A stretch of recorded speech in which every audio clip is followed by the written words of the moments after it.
Hey everyone, welcome to Paranormal M. I hope you're doing well tonight. If you enjoy the stories in this video, please give it a like.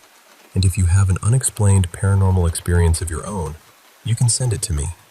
The first story tonight is about a family trip from Texas to Tennessee and a stay at a small old bed and breakfast that seemed peaceful at first. But during the night, something happened that the storyteller still can't explain, even after all these years. So settle in, get comfortable, and I hope you sleep well tonight.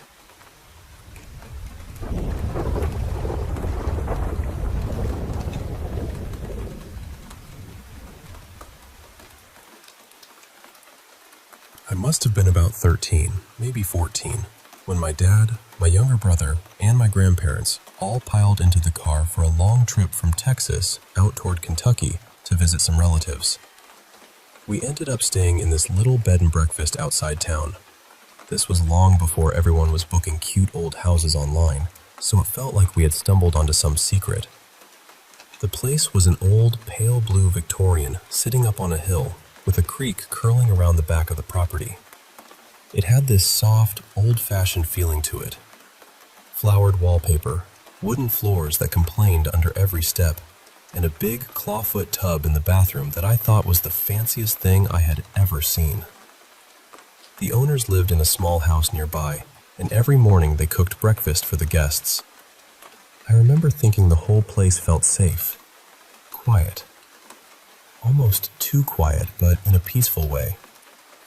When we weren't visiting family, my brother and I ran around outside, throwing stones into the creek and poking around the trees like we were on some grand expedition. It was one of those trips where nothing big is supposed to happen. Just family, food, fresh air, and a strange old house with too much history in its walls. That night, after a full day of walking, visiting, and being dragged from one relative's house to another, everyone went to bed pretty early. My brother slept on a makeshift bed on the floor in my grandparents' room. I slept in my dad's room on a little folding cot near the foot of his bed. I remember being completely exhausted, the kind of tired where your body feels poured into the mattress. I barely got the blanket over me before I was gone. I don't even remember the lights going out. Then, sometime in the middle of the night, I woke up. There wasn't a sound that woke me. No door creaking, no footsteps, no wind at the window. I was just suddenly awake, staring into the dim room. At first, everything looked normal. I could see my dad asleep in bed. His belt and wallet were sitting on the dresser. My hoodie was hanging near the door over my shoes. The curtains were glowing faintly from the moonlight outside. Nothing was out of place.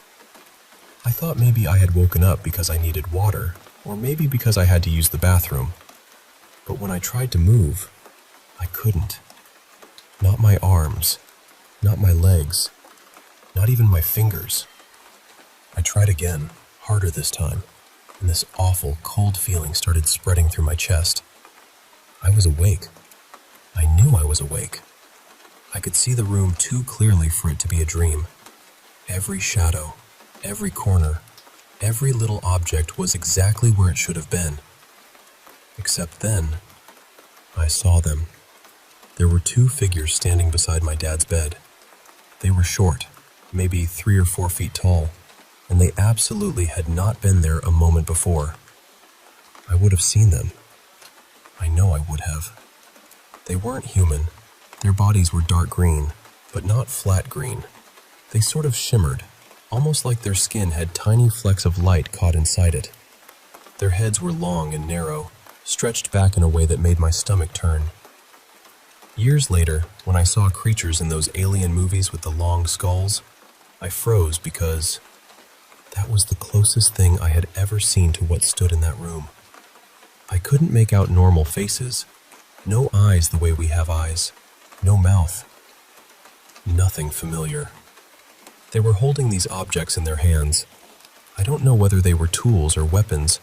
They looked almost like guns, but smoother, made from that same dark green, glittering material. They didn't speak out loud, but I heard them anyway. It was like their words were being pressed directly into my mind. One of them, the one closest to my dad, said, "All right, we still need this one." The other one answered, "The two in the other room are already done." And I remember the fear hitting me so hard. My grandparents, my little brother. Then the second one turned its head toward me and said, "What about her?" The first one sounded annoyed, almost bored. "We don't need her. You know that. Only the males." It said it so casually, like I was a chair in the corner, like I didn't matter at all. But the other one kept looking at me. Then it said, "She can see us." The first one paused, then said, "It doesn't matter, but hurry up if you're going to do it." And that's when the second one started walking toward me. I was screaming inside my own head. I was trying with everything in me to move, to shout, to kick, to do anything at all. But my body wouldn't listen. I was trapped there, staring at this thing as it came closer. And I swear, just before it reached me, it smiled. Not a big smile, not even really with a mouth. But somehow I felt it. I felt that it knew I was terrified, and it liked that. I fought harder to move than I have ever fought for anything. Then, everything went black. The next thing I remember, sunlight was coming through the curtains. I was soaked in sweat. My body felt heavy and sore, like I had been tense all night. I sat up and looked around the room, and everything was normal again. My dad was fine. My brother was fine. My grandparents were fine. I tried to tell them I'd had the strangest dream, but even saying the word dream felt wrong. No one else remembered anything. No one had seen anything. Everyone just brushed it off. We stayed in that house for a few more days, but I barely slept after that. Every night, I watched the room until my eyes burned. I kept expecting those figures to come back. They never did. But I was so relieved when we finally packed the car and drove away. It's been close to 25 years, and I can still see that room in my mind. The wallpaper, the dresser, my dad's belt buckle catching the faint light, my hoodie by the door, and those two figures, their voices in my head. I've had nightmares since then, sure, plenty of them. But nothing has ever felt like that night, because deep down, I still don't believe it was a dream.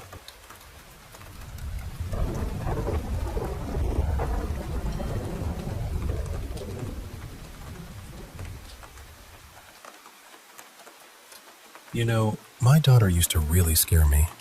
It's strange to say, especially since I'm the kind of person who leans heavily on science and logic. I never believed in anything paranormal, or at least I tried not to. But some things she told me, well, they made me pause and rethink. I've never really talked about these experiences before, mostly because I'm surrounded by folks who would just brush it off, like I used to. But finding this community finally gave me the courage to share. It all began when we were in our old apartment. My daughter, who we'll call Lila, was about 4 years old then. I'm a single mom, and it was just the two of us since I separated from her dad.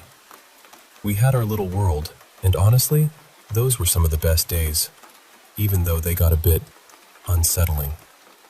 One afternoon, we were playing with her Playmobil toys in her room. The sunlight was soft, filtering through the curtains, and the quiet hum of the city outside made the room feel cozy. Lila was deeply focused, arranging the tiny figures with such concentration. Then, out of nowhere, she looked at me and said, "Mom, he wants you to say hi." I blinked, a bit confused. "What? Who? The Playmobil guy?" "No, Mom," she said, a serious little frown on her face. "The monster. He's sitting right next to you. Can't you see him?" I shifted uncomfortably, glancing around the room. "No, baby, I don't see him. Are you sure he's there?" Her eyes widened. "Yes, you really can't see him? He's waving at you." Then she started waving at the empty space beside me, like she was greeting an invisible friend. I laughed nervously. trying to brush it off. "Oh, that's your imagination, sweetie," I said, changing the subject and diving back into our game. But I have to admit, a tiny shiver ran down my spine, even though I told myself it was nothing. Then there was another time. We were again playing with her Playmobil, this time set up between us on the floor. She sat opposite me, her little face bright and full of life. Suddenly, she spun around, her back to me, and made this frantic, "Go away" gesture with her hands. "Stop," she said sharply. Just a few seconds later, she turned again, repeated the motion, and said, "Stop it." Concerned, I asked her what was wrong. She walked over and climbed onto my lap, still making the same waving movement. "Go away," she whispered.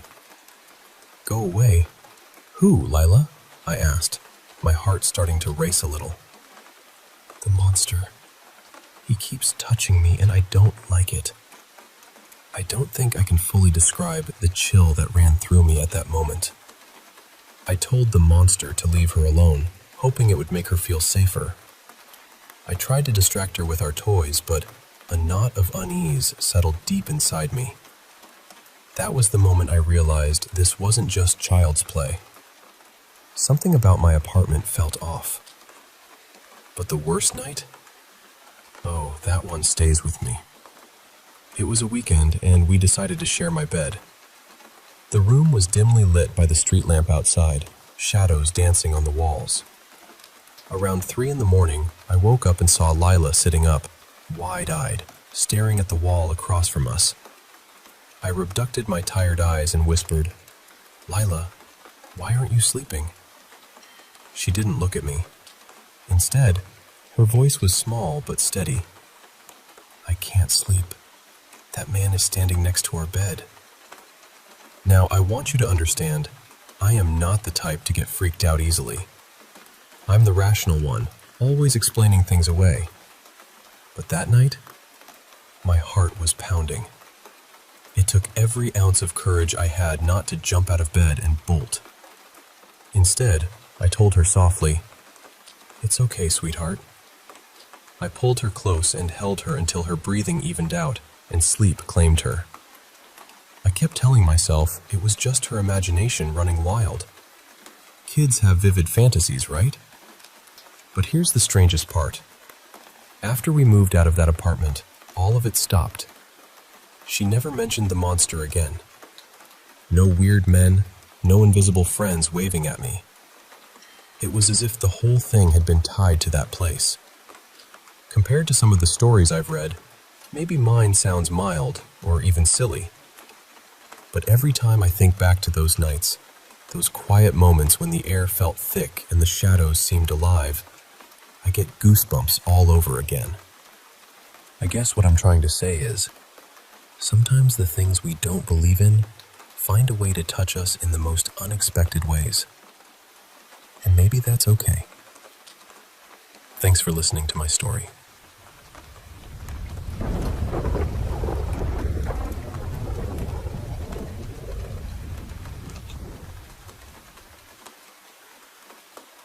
Hey, I want to share a story with you about my nights working the graveyard shift at this old mental hospital built back in the 1920s. It's a place heavy with history, and not the kind you'd find in textbooks. Over the decades, it's seen so much. Tragic deaths from hangings, a haunting murder-suicide, brutal beatings, accidental overdoses, and those dreadful electroshock therapy sessions. The building itself has 4 floors, each with its own stories. But the 4th floor, well, that's where things get intense. It's known far and wide as the hotspot for paranormal activity. So, I'm a security guard there, and part of my job is to patrol the entire hospital during my shift. Sometimes I have to check out the 4th floor, even though it gives me the creeps. See, the 4th floor is basically this insanely long hallway. Imagine pacing it out, about 1,800 steps from one end to the other. On both sides of this hallway, there are these heavy 5-inch thick steel doors, each leading to what used to be patient rooms. But since the county took over before I started working here, no one's been housed there for years. By the time the third shift rolls around, the whole floor is completely empty, silent, and cold. What's really eerie is that this fourth floor is the only one in the complex that's completely above ground. The hospital is built into a hill, so the other floors are partially underground, but this one sticks out. And it's where they used to do electroshock therapy back in the day. That alone sends shivers down my spine. Now, let me tell you about what happened just last week, on a Wednesday night during my third shift. Around 3 a.m., I was feeling a bit daring, maybe foolishly brave, and decided to take a walk down that long hallway. The fluorescent lights buzzed softly overhead, flickering occasionally, casting long shadows that danced along the steel doors. As I walked, the heavy silence was almost deafening, broken only by the soft thud of my boots on the worn linoleum floor. I made my way all the way down to the window at the far end of the hall. Now, this window desperately needed cleaning. It was streaked with grime and dust, making the outside world look blurry and distorted. As I got closer, about 5 feet away, something caught my eye. Suddenly, there was a handprint on the glass, fresh, unmistakable, and large enough to be seen clearly from 15 feet away. It looked like someone's palm had pressed hard against the window, leaving a perfect imprint. I stared at that handprint for a long moment, my heart pounding so loud I was sure it echoed down the hallway. Then, without overthinking it, I turned around, whispered to myself a shaky, "Nope," and started walking back down the hall. On my way back, I shone my flashlight into a small side office area, just to check. The beam pierced the darkness, hitting empty desks and filing cabinets coated in dust. Nothing moved. I was about to keep going when suddenly, I heard it. A soft, hurried sound behind me, like someone running. My skin prickled, and without even wanting to, I quickened my pace, every instinct screaming at me not to look back. As I passed one of the steel doors, I heard it. A sharp, heavy thud against the door, like a fist pounding solid metal. I told myself it was just my imagination, probably a loose panel or something. But then, just a few steps further, another loud thud echoed from another door. My breath hitched, and fear tightened its grip. I started speed walking, my footsteps quick and loud in the empty hallway. But then, I heard it. Footsteps. Not just mine echoing, but distinct footsteps matching my pace from behind. Panic flooded through me. I knew these rooms weren't connected. No one was supposed to be on the floor, and yet, the sound was undeniable. My mind raced, trying to make sense of it, but all I could think was, I'm not alone here. That night was intense, but it's not the only strange thing I've experienced. Lately, I've been having these vivid dreams about a ghostly woman. She's thin, almost skeletal, dressed in a tattered hospital gown, with long black hair that falls in sharp bangs over her face. At first, I thought she was just a recurring figure in my dreams, maybe my subconscious playing tricks on me because of my job. But then, I was talking to a CNA, someone who works in the kids unit during the night shift. We got to chatting about ghost stories, and I casually described the woman from my dreams. To my surprise, she went pale, her eyes wide, mouth slightly open in shock. She told me that many people had seen the exact same woman throughout the hospital. Apparently, this ghost is notorious around these halls. She's been spotted in mirrors, and there are stories of people getting locked in bathrooms with no explanation. She's even been seen wandering the halls, just as I felt her presence. But in my dreams, she's more terrifying. She appears suddenly, runs up to me, grabs me tightly, and screams in my face. I wake up drenched in sweat, heart racing, the echo of her scream lingering. So yeah, working the night shift here isn't just about watching empty hallways or checking locks. It's about feeling the weight of the past, the whispered stories in the dark, and sometimes the cold touch of something that shouldn't be there. And every time I walk that fourth floor, especially near that window or those steel doors. I can't help but wonder if I'm really alone, or if those shadows are watching me back.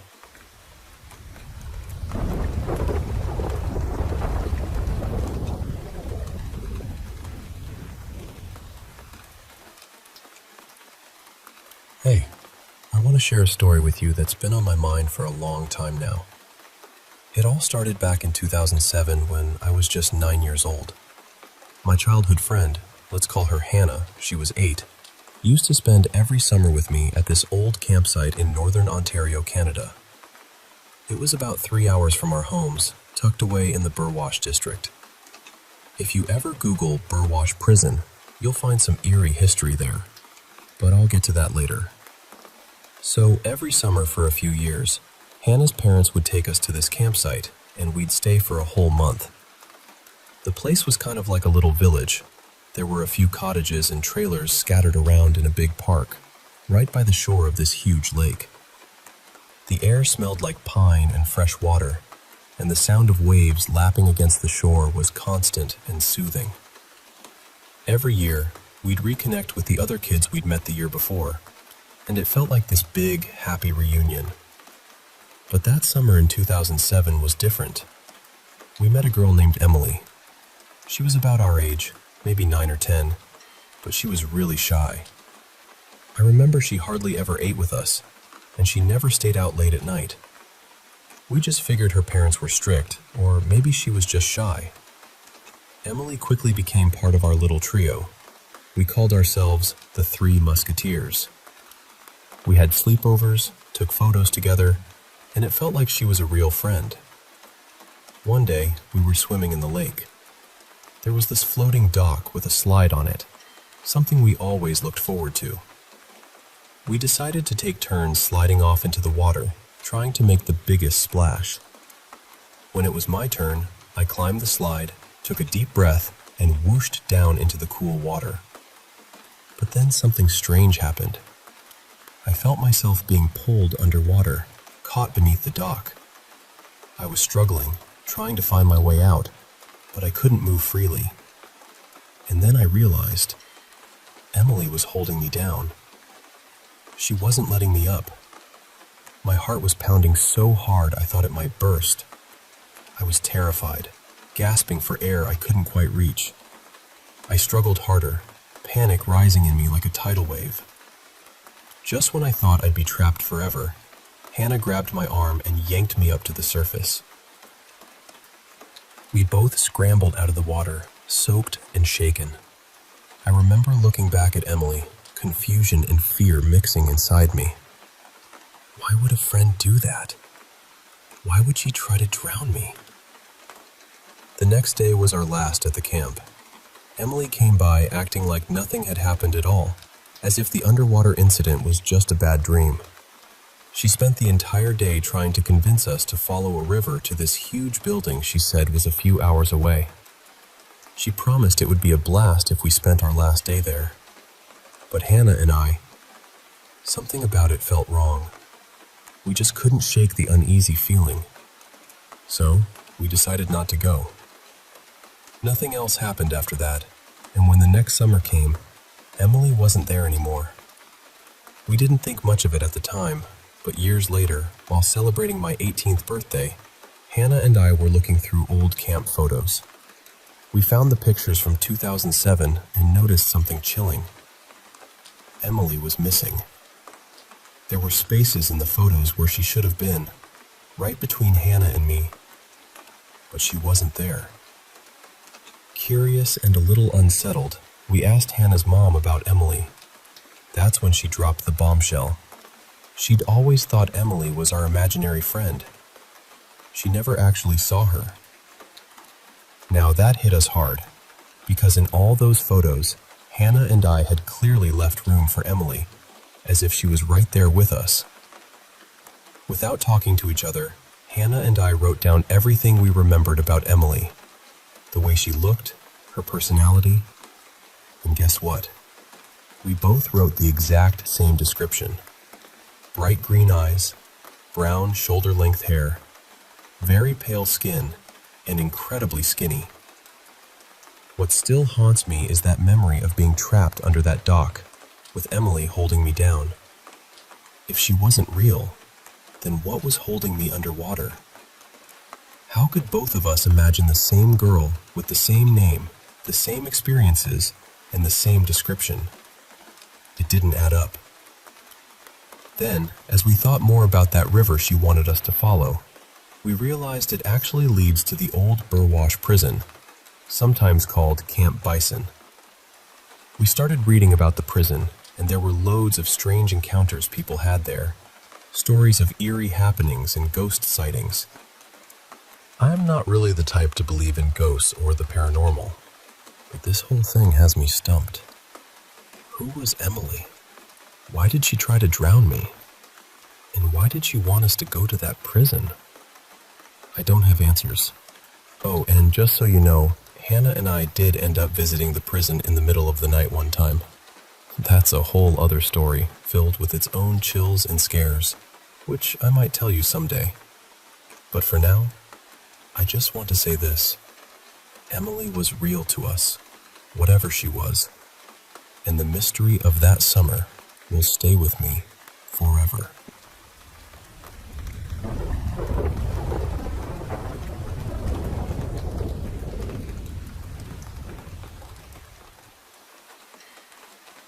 You know, there's a little place near my village that, honestly, I'm too scared to visit when the sun goes down.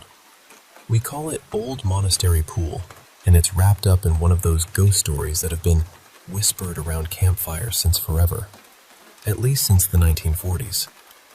I want to tell you the story, the one that really makes you think twice about stepping near that pool after dark. So picture this. It's just after World War II, and rationing is still a big part of daily life. People had to trade whatever they could grow or catch just to get by. Back then, there was this young lad in our tiny Nottinghamshire village. We called him Little Charlie. He was clever about these things, and you'd often find him at the Burrell Arms, which, fun fact, is where I live now. He'd be trading the trout and eels he'd caught from the streams around here, swapping them for ration stamps. One evening, while Charlie was striking a deal, a fellow patron leaned over to him and said, "Say, do you know about Old Monastery Pool?" Charlie, shaking his head, replied, "No, sir, I've never heard of it." "Well," the man went on, "there's plenty of big fish in that pool. Used to be the monks' carp pond, you see. It's tucked away up in Glover's Wood. After the monastery burned down, the trees grew thick, but the pond's still there." Charlie's eyes lit up with curiosity. "Really? Have you ever fished there?" he asked eagerly. The man took a long swig of his ale and shook his head. "Me? Nah. You'd need permission from Mr. Alsop, the landowner. Without it, it's poaching, and Mr. Alsop and I don't exactly see eye to eye." Charlie knew about Mr. Alsop, a stern man who owned a lot of land around the village, but he'd never had any trouble with him. "How do you know there's fish there if you haven't fished it?" Charlie pressed. "Must be," the man said with a grin. "Otherwise, why would Mr. Alsop keep refusing every single person who asks? He's holding those carp all to himself, that miserable old grouch." That Sunday morning, Charlie couldn't think of anything else. Church was the only time he ever saw Mr. Alsop, so that's where he decided to ask for permission. He imagined the thrill of catching one of those ancient, massive carp, a story that'd keep the whole pub buzzing for years. After the service, Charlie caught up with Mr. Alsop on the narrow church path. "Mr. Alsop," he said politely, "is it true there's an old carp pond up in your woods?" "True enough, young man," Mr. Alsop replied. "It belonged to the old monastery before it was burned down. Why do you ask?" "I was wondering if I might have your permission to fish there, sir. I'd return any fish I caught, of course, unless you wanted me to bring them down to the manor." Mr. Alsop's face tightened. "I don't think so. I've got a lot to do." And with that, he hurried away. Charlie felt crushed. Fishing was everything to him, but he'd never caught anything truly remarkable. Landing one of those monster carp would be his crowning achievement. The next Sunday, he asked again, and the Sunday after. Each time, Mr. Alsop said no. Charlie even offered to do odd jobs around the manor, then later offered all the trout and eels he caught for a month. Still, no. Not willing to give up, Charlie eventually started visiting Mr. Alsop at the manor. On his third visit in as many days, Mr. Alsop sighed heavily. "Lord, not you again." "I'm just desperate to fish Old Monastery Pool," Charlie pleaded before he could be dismissed. "Please, just say yes, and I promise I'll never trouble you again." Mr. Alsop snapped. "The answer is no. I've told—" "Why won't you let me?" Charlie exclaimed, frustration spilling out. "Why are you being such a grouch?" "Because of the abbot," Mr. Alsop said sharply. Back in the day, he refused to give starving villagers any of the carp after a failed harvest. They strangled him and burned the monastery down to cover it up. He still haunts that pool. Charlie frowned. "I don't care about some dead old abbot. I just want one chance to fish the pond. Please, Mr. Alsop." Mr. Alsop threw up his hands in defeat. "Fine, but don't come crying to me when—" Charlie was already running back before the sentence was finished. With his fishing tackle in hand, he raced across the fields toward Glover's Wood. The sun was dipping low, casting long shadows. The air smelled of damp earth, and the woods whispered with the rustling of leaves. Finding the pond wasn't hard, but Charlie was disappointed. It was choked with pondweed and littered with dead branches. Only a few patches of water were clear, and he could see straight to the muddy bottom. It looked shallow, hardly the kind of place that would harbor monster fish. Still, he'd come all this way. He baited a small stick float with a worm and cast it gently into the water, hoping for minnows or maybe a sneaky eel. Almost immediately, his float jerked violently before being yanked under with the force of a giant pike. The line snapped instantly, but Charlie's heart raced with excitement. Something big was down there. Maybe there was deeper water beneath the weed after all. He reeled in the slack line and leaned against a tree, reaching into his basket for sturdier tackle. But when he looked back toward the pond, his breath caught in his throat. On the far bank, half hidden among the twisted trees, stood the shape of an old man. His robes were tattered and stained with soot, and his eyes, bloodshot and unforgiving, bore into Charlie like a fiery warning. The silence around the pond thickened, and the usual woodland sounds seemed to fade away. Fear rooted Charlie to the spot. Then, startled, he jumped up too quickly, banging his head hard against a low branch. Darkness swallowed him. When he came to, night had fallen completely. His head throbbed, but he remembered where he was. Heart pounding, he sat up and peered into the gloom. The old man was gone, but so was Charlie's fishing tackle, smashed to bits beside him. Without hesitation, Charlie stood and fled, not daring to look back or retrieve even a shattered float. That's the tale that's been passed down through generations here, a warning wrapped in mystery. Most of our local ponds are home to mirror carp, and the story goes that they all descend from those monk's carp from the old monastery pond.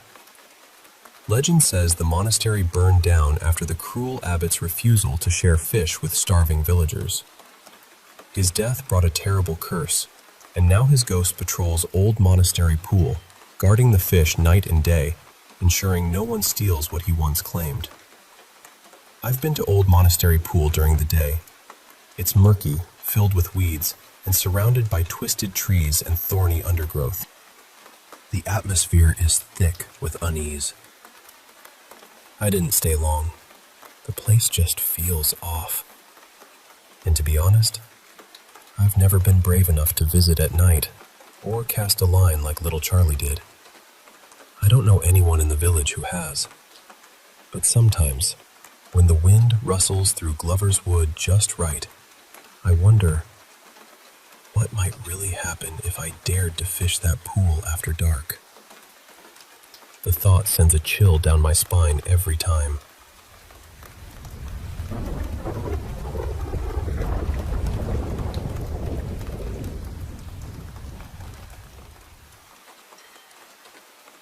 Hey, so I want to share something that's been haunting me every night. And honestly, it's been a struggle to even face it. It all started earlier this year, back in February. I came home from class one cold afternoon and found this photograph lying on the floor of my room. Now, this wasn't just any photo. It was this strange, swirling, icy formation.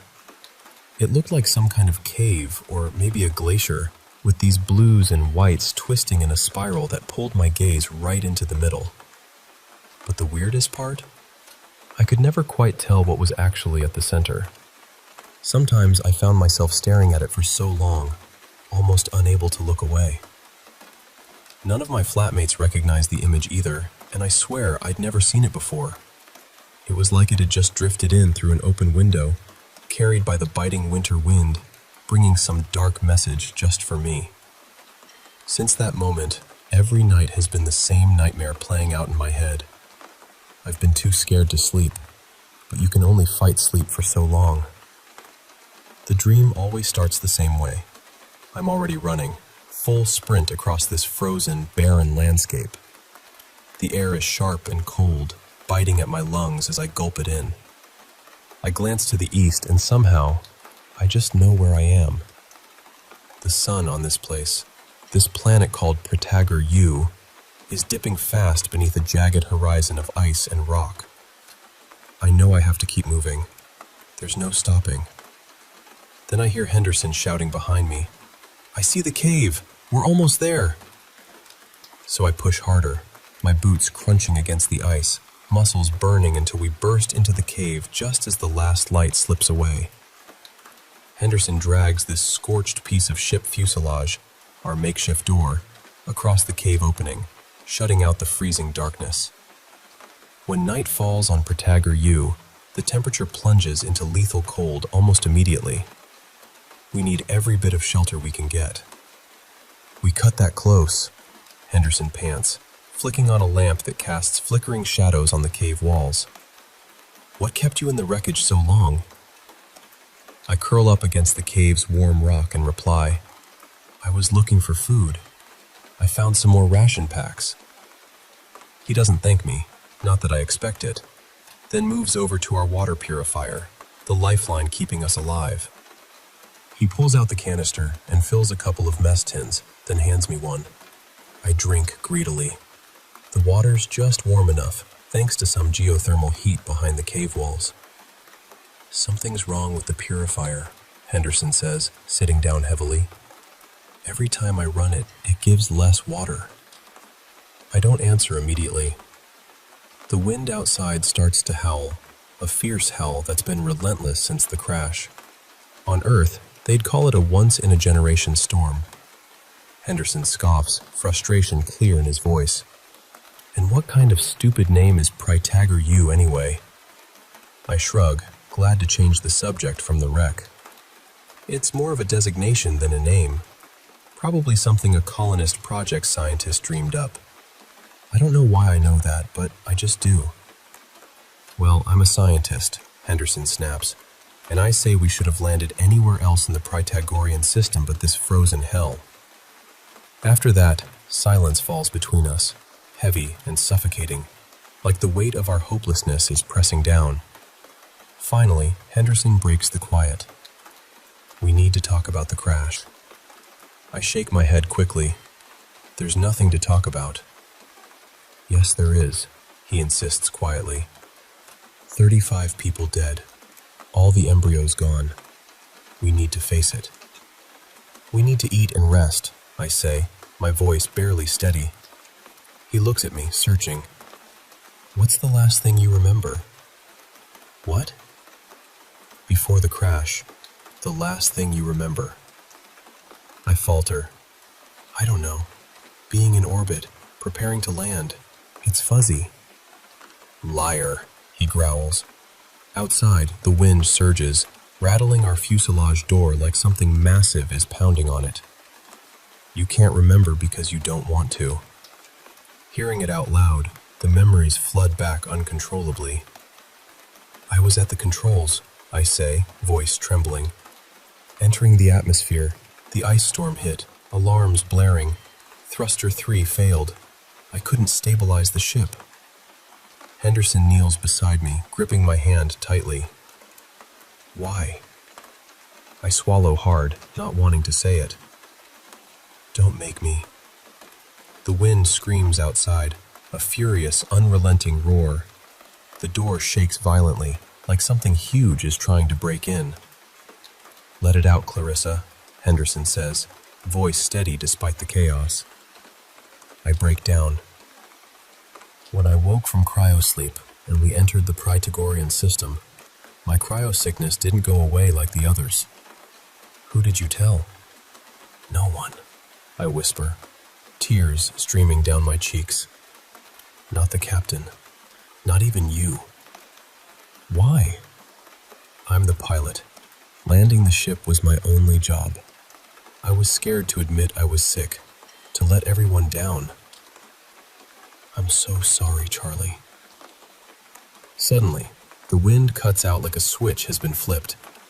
Henderson looks toward the cave entrance, then back at me. Where are we? I blink, confused. What? The crash killed everyone but us. We breathe the air here without suits, and we're unharmed. It doesn't make sense. So, where are we? Pythagore U, I answer automatically.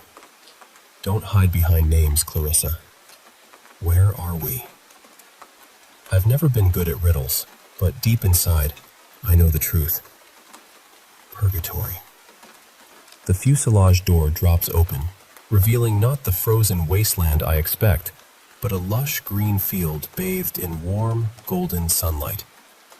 I see it clearly, the old tree swing I used to play on as a child. We all forgive you, Henderson says softly. Even without cryosickness, nothing could have saved us in that storm with a failed thruster. It's time you forgive yourself too. Stop punishing yourself. Then, looking me straight in the eye, he asks, What are you going to do, Clarissa? His words echo in my mind long after I wake, chilled to the bone no matter how many blankets I pile on. What are you going to do, Clarissa? And honestly, I don't know yet. But maybe someday, I'll find the answer.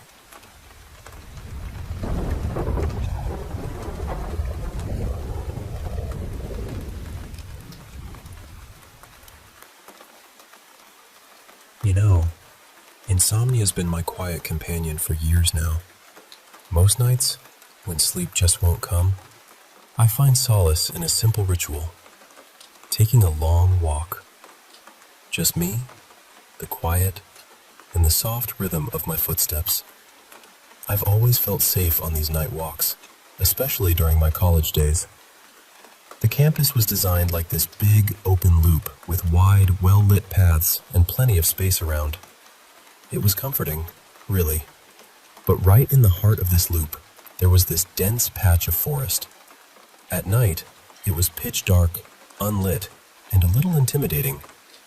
I'd never dared to walk through it after dusk until one particular night, when something inside me just nudged me to take that path.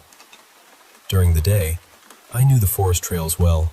The paths were clear, marked with wooden bridges and metal tags nailed to trees, guiding your way. But that night, all I had was my cell phone's flashlight. Bright, sure, but it only stretched a little beyond my feet, barely lighting up 10 or 12 feet ahead. I stepped onto the first bridge, the wood creaking softly underfoot, the cool night air whispering through the leaves. Suddenly, there was this sharp snap behind me. I spun around, expecting maybe a raccoon or a fox rummaging in the underbrush, campus wildlife that I'd seen before. But what met my eyes was far stranger. There, between two trees just on the edge of my light, stood a figure. It was human-sized but completely formless, like a silhouette without clear edges. One of the trees had a small metal reflector, but the figure was too far and too shadowed for the light to catch any real detail. I felt the hairs on my neck stand on end. My heart hammered, but I told myself to be brave. I took a single step forward, just one, and then everything inside me screamed to run. My blood went ice cold, and I froze, unable to move another inch toward that shadowy shape. So, I swallowed my fear and slowly turned around, telling myself to walk away calmly. I kept a steady pace, the crunch of leaves beneath my boots the only sound breaking the night's silence. I hadn't even reached the halfway point of the forest when I realized I hadn't heard a single thing. No rustling, no footsteps, nothing until I neared the path's end. Approaching the last bend, I caught sight of the street lamp waiting just beyond the trees. The ground grew boggy here, mud thick and treacherous beneath my feet. Then, out of the corner of my eye, I saw it again. That same white, formless figure, now moving toward me. Panic surged through me, but I forced myself not to run. I kept walking, determined to hold on to calm. And then, just 20 feet from the forest's edge, my foot slipped in the mud, twisting my ankle and sending me face first down into the muck. The cold, sticky earth against my skin was shocking, but adrenaline pushed me up. Slowly, painfully, I stood and kept going. The moment I stepped out from under the trees onto the solid sidewalk, a wave of relief washed over me. I felt safe again. That night, sleep came quickly, but the dreams were terrible. Dark, tangled nightmares that clung to me until morning. The next day, curiosity gnawed at me, so my girlfriend and I returned to the forest under the bright sun. I had all the markers memorized, the bridge, the trees, the metal reflector, but when I looked, there was nothing. No figure, no shadow, just empty space stretching out in both directions. The clearing where I had seen the second apparition was just that, a clearing with a fallen tree, but nothing else unusual. To this day, I never walk alone in that forest at night. I've gone back with friends, but never seen or heard that figure again. It's been years, and I still can't explain what I saw. But that night, it's etched into my memory, a chilling reminder that some things in the dark don't want to be found. Now, let me tell you about another story, one that sent a different kind of chill down my spine. This one comes from my time in the Army, years after I'd joined the National Guard. In January 2019, I reported to a new medical unit preparing to deploy overseas. Before that, we had to go through a brutal training rotation at the National Training Center, or NTC, out in the California desert. For those unfamiliar, NTC is a harsh, unforgiving place, a sort of army boot camp on steroids, where the desert heat and endless sand make you feel like you're in hell itself. After 30 grueling days at NTC, most of my unit packed up and headed home. But about 300 of us, including me, had to stay behind at Fort Irwin to handle equipment inventories, customs inspections, and packing for deployment. Finding housing for us was a challenge, since the post was busy with other units. Eventually, we were settled into what's called augmentee billeting, a cluster of 12 buildings in a square, with large communal bathrooms and open-air shelters behind them. My unit's building was the furthest from the assigned male bathroom, which was odd because there was another male bathroom right behind our building. But it was locked and off-limits. I asked the housing manager if we could use it since, well, I'm older and tend to make more trips to the restroom. He said it wasn't available, hinting at maintenance issues. Not ideal, but I accepted it. One late evening, after dinner in Barstow, I returned with my team to our building and noticed a military police car parked outside the building next door. Curious and a bit wary, I decided to check it out. As I approached the smoking area behind our building, I thought I heard a scream and the sound of running water coming from the locked bathroom. Simultaneously, I saw a senior female NCO speaking with the MP at the smoking pit. I was more interested in what was going on with the MP, but glanced toward the bathroom, puzzled. The female NCO caught my eye and asked, "You heard that, right?" "Yeah, I did," I replied. She explained that for the last half hour, It sounded like someone had broken into the bathroom and was vandalizing it. I sighed, thinking maybe one of my guys was drunk and causing trouble. I introduced myself to the MP and asked if they had checked the bathroom yet. She chuckled, saying both doors were still locked. They were waiting for the NCOIC with the key to arrive. Soon, 2 more MPs showed up, ready to investigate. One senior MP asked if my sergeant and I would wait at the other door for safety reasons. I agreed, stepping aside to watch the back entrance. As the MPs approached the door, the noise inside escalated, showers running, toilets flushing, stall doors banging. Then, the moment the door opened, all sounds abruptly stopped. We could only hear the steady hiss of water. The MPs called out clear as they swept through the building, turning off showers as they went. When they finished, they locked up and came back outside. I walked to the front door, eager to see who they'd found. But the senior MP told us, "We didn't find anyone inside." I was baffled. How could that be? The noise was so real. He explained that this wasn't the first time something like this had happened. Every few months, MPs get calls about disturbances in that bathroom. When they arrive, the building is searched thoroughly, but no one's ever found. Just running water and messes like supplies scattered everywhere. He added there was a standing order that MPs never enter that bathroom alone, and at least one has to be male. When I asked why, he told me a female MP had once been injured searching the bathroom solo. No attacker seen, but she was punched from all directions. The incident led to the stricter policy. I was skeptical, thinking it was just the active duty messing with the guard. But my Master Sergeant Pryler, from Louisiana and a seasoned Army vet, believed it was something supernatural. We talked about it, but I couldn't shake my doubts. Over the next few weeks, there were more reports, screams, running water, strange noises from that bathroom. Each time, the MPs searched and found no one.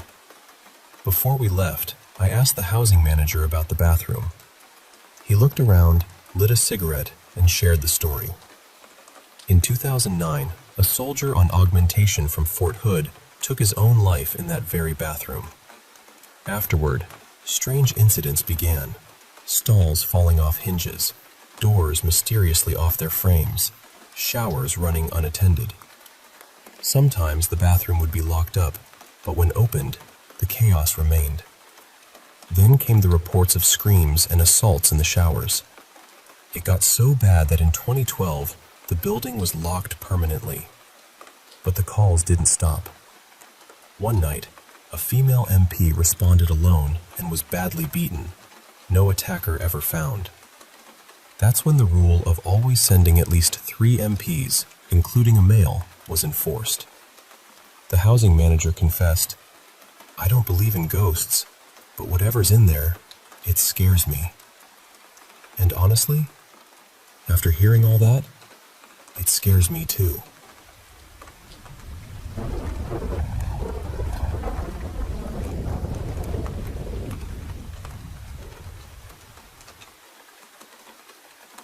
Hey, I'm Walter. I'm a big fan of all things supernatural. I've had a few weird experiences myself, and I hope to share those sometime soon. But right now, I want to tell you about something that just happened to my brother. Just a heads up, my English isn't perfect yet, even though I've been living here in Los Angeles since 2015. I'm originally from Brazil, and I'm still learning the language, so bear with me. Okay, let's get started. My brother is about 7 years older than me. He works for a huge paper and cellulose company, one of the biggest in the world, I think. When they started building the company's plantations, they bought up all these farms around the city and neighboring towns to plant eucalyptus trees. For those who don't know, paper is made from eucalyptus wood. My brother's job is pretty fascinating.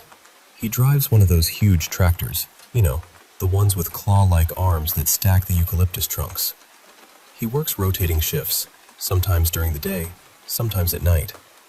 He once told me that some of the farms are really old and even have cemeteries on them. The eucalyptus trees surround these cemeteries, and sometimes he ends up working at night near them. He doesn't like it much. It creeps him out.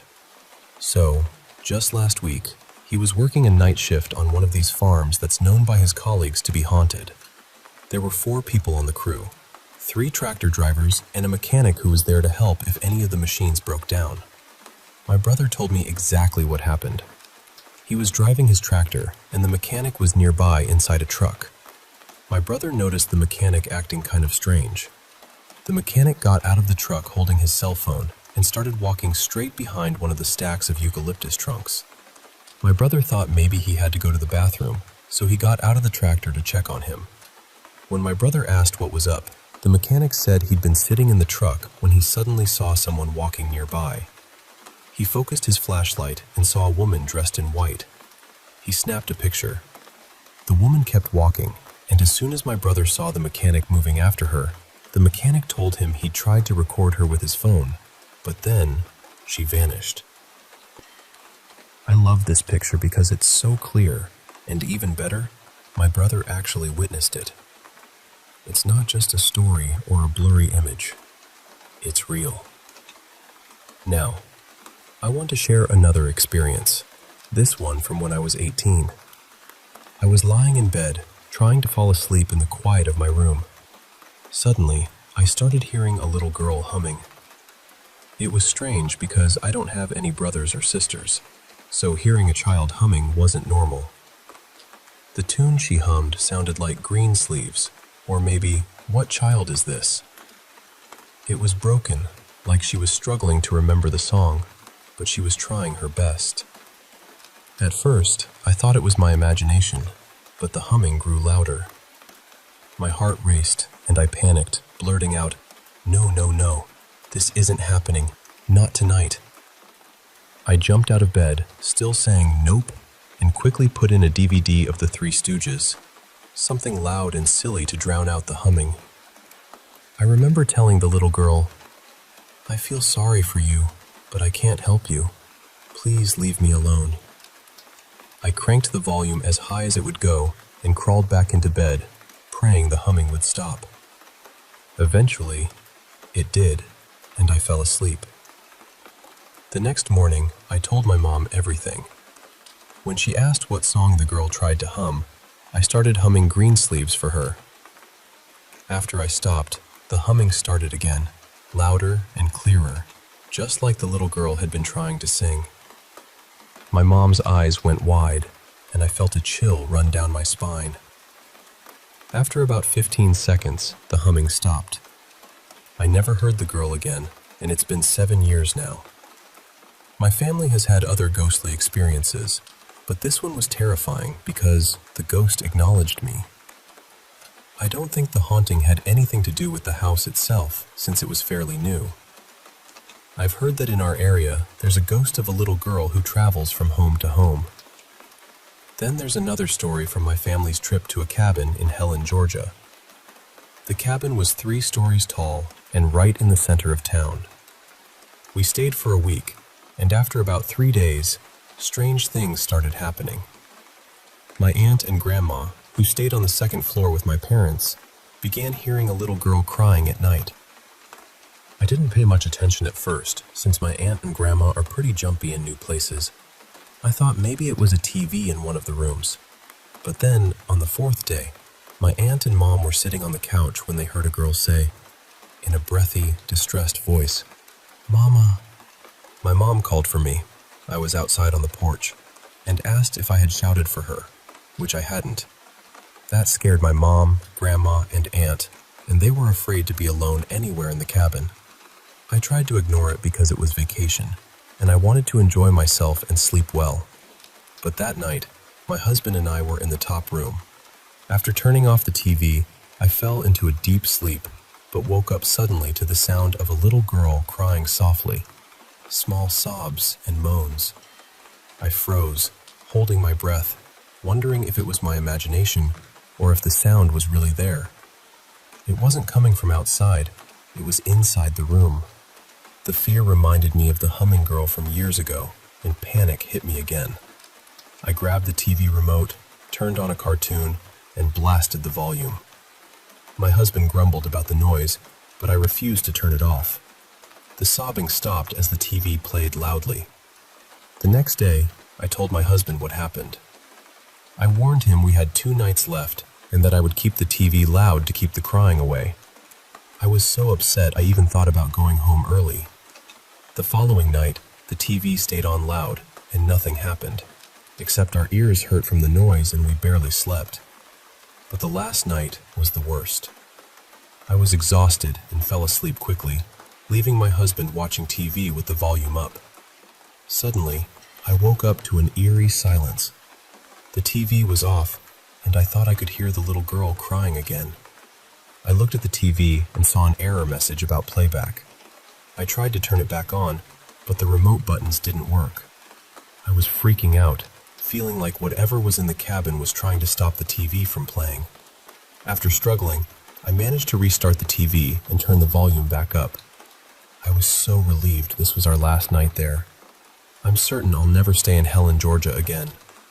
Okay, here's one more story about an antique mall in Chattanooga, where my parents and I used to go almost every weekend. It was like a museum filled with antiques, but everything was for sale. Sadly, it's closed now. When I was 15, my mom went to the restroom, and while I waited, I looked into the mirror checking my eyeliner. Suddenly, I noticed a woman walk in behind me. I couldn't see her face clearly, but she wore something dark navy-colored. I was focused on my makeup and didn't pay much attention. Then, it got really quiet. I didn't hear the stall door open or close or footsteps, so I thought maybe she was just standing against the wall. I turned to look. No one there. I glanced at the last stall, and its door was halfway open. I went to check and found it empty. I freaked out and told my mom we needed to leave immediately. Later, I told my parents what happened. Thinking back, I never heard the door open or footsteps when the woman entered. I think I saw a ghost. We kept going to the antique mall but avoided the mirrors and went quickly to the restroom. They even had antiques displayed inside the women's restroom, like pictures and antique brushes, which was kind of weird. Finally, I want to share a story about my grandma's childhood home in a small part of Tennessee. Back in the 1950s, her family moved into an old farmhouse. My grandma couldn't say exactly how old it was, but insisted it was definitely old. At night, they would constantly hear a door opening and shutting all through the house, along with the screeching of a cat. My grandma's dad tried replacing the door hinges with leather ones to stop the noise, but it didn't help. The doors kept opening and shutting. Underneath the house, which was raised on stones with no skirting, there was enough space for the kids to play. There was an unfinished cellar beneath the house, and every day they'd find balls of long, grayish hair, like a woman's, on the ground, with coins underneath. They would toss the hair aside and keep the coins. Nobody could explain this. One day, my grandma's great-great-grandma came to help after my grandma's mom fell ill. Interestingly, she was Cherokee but never admitted it, always claiming to be Black Dutch, afraid of being sent to a reservation. She stayed only one night and left before dawn. When asked why, she said she saw a man and a woman pass through a dresser into the wall. The woman was missing her head. She refused to stay and never came back. Across the road from their farmhouse was a large, 3-story rancher house. Once it must have been beautiful, but by then it looked weathered and peeling. Every night, a candle flickered in one of the top-floor windows. My grandma's dad got curious and decided to investigate during the day. The inside was worse than the outside, and the stairs to the top floor were rotted away. Meanwhile, my grandma's half-sister opened the cellar door and saw an old man down there.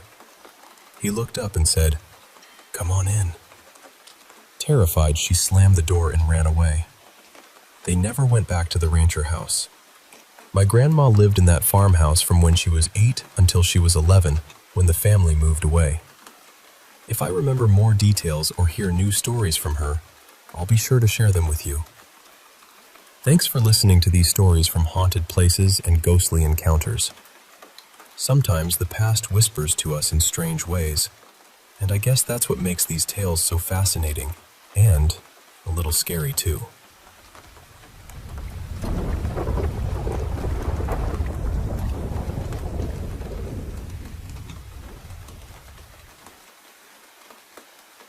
You know, it's funny how sometimes a place can hold on to you in ways you never expect. My family moved into this house back in 2001, and I was just a little kid, about 3 or 4, I think.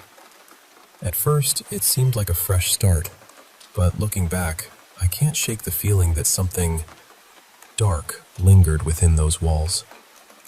It's like our lives started unraveling the moment we crossed the threshold. My mom, she told me once about the very first night she slept there. She said she dreamed of this thick, swirling fog and a black cat that seemed to watch her with glowing eyes. When she woke up, she felt this heavy weight of dread pressing down on her chest. She even went to my dad and said, "We made a mistake buying this house." That feeling, that unease, it didn't leave her. I remember stories from my grandma, my dad's mom. One evening, she and my mom were sitting in the living room, chatting, while I was right there on the floor, playing with some toys. I don't remember it, of course, I was so little. But they say we all heard this deep, strained groan coming from behind a closed door. My grandma told me my eyes went wide, and I whispered, "Uh-oh," like I knew something wasn't right. The house itself looked like something frozen in time, like it had been stuck in the 90s. There was this one room we used as a junk room for a while, just a place to toss odds and ends. On the walls, you could still see where old posters had been. The spots where the posters had hung were stark white, while the rest of the walls had this yellowish tint. I guess someone smoked a lot in there before us. And then there were these strange little details. Near the back door, the one leading to the utility room where the washer and dryer sat, there were tiny scratches at the bottom of the door, like a cat had been clawing at it. The same kind of scratches were on the bottom of a door in my parents' bedroom. It was subtle, but it gave you a shiver when you noticed. There were sounds, feelings, glimpses of things that just didn't belong. When I was about 6 or 7, I thought I caught something out of the corner of my eye in the back room. It looked like a white dress with a long train, gliding silently across the darkened room. I can't say for sure if it was real or just my imagination playing tricks on me, but it felt real enough at the time. I'd have these dreams where I was trapped in one of the rooms, trying desperately to run out, but my legs wouldn't move. I couldn't scream, and it felt like something was waiting just beyond the door, or worse, pulling me back. It was terrifying. Waking up from those nights was a relief, but the fear clung to me. My mom once woke up to see what she thought was my dad standing at the foot of their bed. It was early morning on a work day, and she thought he had come home early. But when she looked closer, the man had bright red hair, just like my dad, and was dressed in this blue workman's outfit, sort of like separate pants and a shirt, not a jumpsuit. Then, before she could say anything, he vanished. It was like he was never there. During that time, my grandma and grandpa stayed with us too. Grandpa was on hospice, in a wheelchair, and my mom helped care for him. One night, Grandma dreamed she saw that same red-haired man in the bathroom mirror, just standing there, staring back at her. Grandpa was scared to have the lights turned off. He said he felt something watching him in the dark. The tension in the house was thick. My parents argued constantly, and anyone who stayed there felt it. It was like the air was heavy, charged with something unpleasant. I was struggling too, feeling sad and alone a lot of the time. I always felt eyes on me, like something was silently watching from the shadows. I'd glance over my shoulder, but there was never anything there. Grandma told me once that she felt something climb into bed with her. She said it felt like a big dog, warm and heavy. She kept kicking at it half asleep, and each time it would settle back in beside her. Eventually, she said it just stopped trying. One night, my mom and I were watching an old movie, The Ghost and Mrs. Muir, from the 1940s in my parents' bedroom. Suddenly, there was this deafening bang, like a concrete block smashed hard against the bathroom floor, or maybe the closet. We jumped up, hearts pounding, and checked everywhere. Nothing had fallen or moved. That closet was huge, a deep walk-in, and it just felt wrong.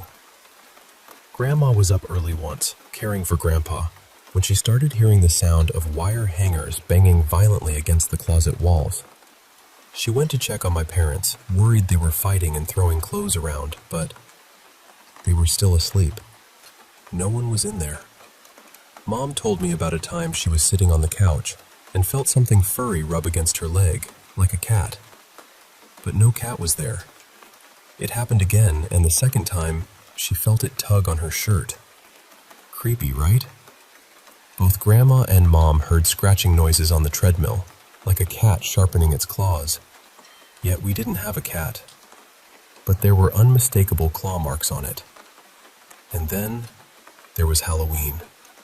Mom had this step mat we'd had forever, purple with an orange pumpkin, and whenever you stepped on it, a man's voice would say, "Happy Halloween, ha ha ha ha ha ha." One night, it went off all by itself, like someone invisible had stepped on it. Mom yanked out the voice box and the sensor and tossed them.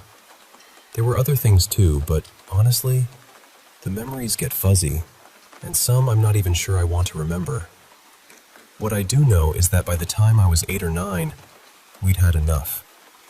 We packed up and left that house behind. Mom always believed there was a ghost cat living there, not something evil, but something lonely. She said she felt sorry for it, like it was trapped and just wanted company. And maybe that's why the house felt so heavy. Maybe it wasn't just the walls holding memories, but a restless spirit too.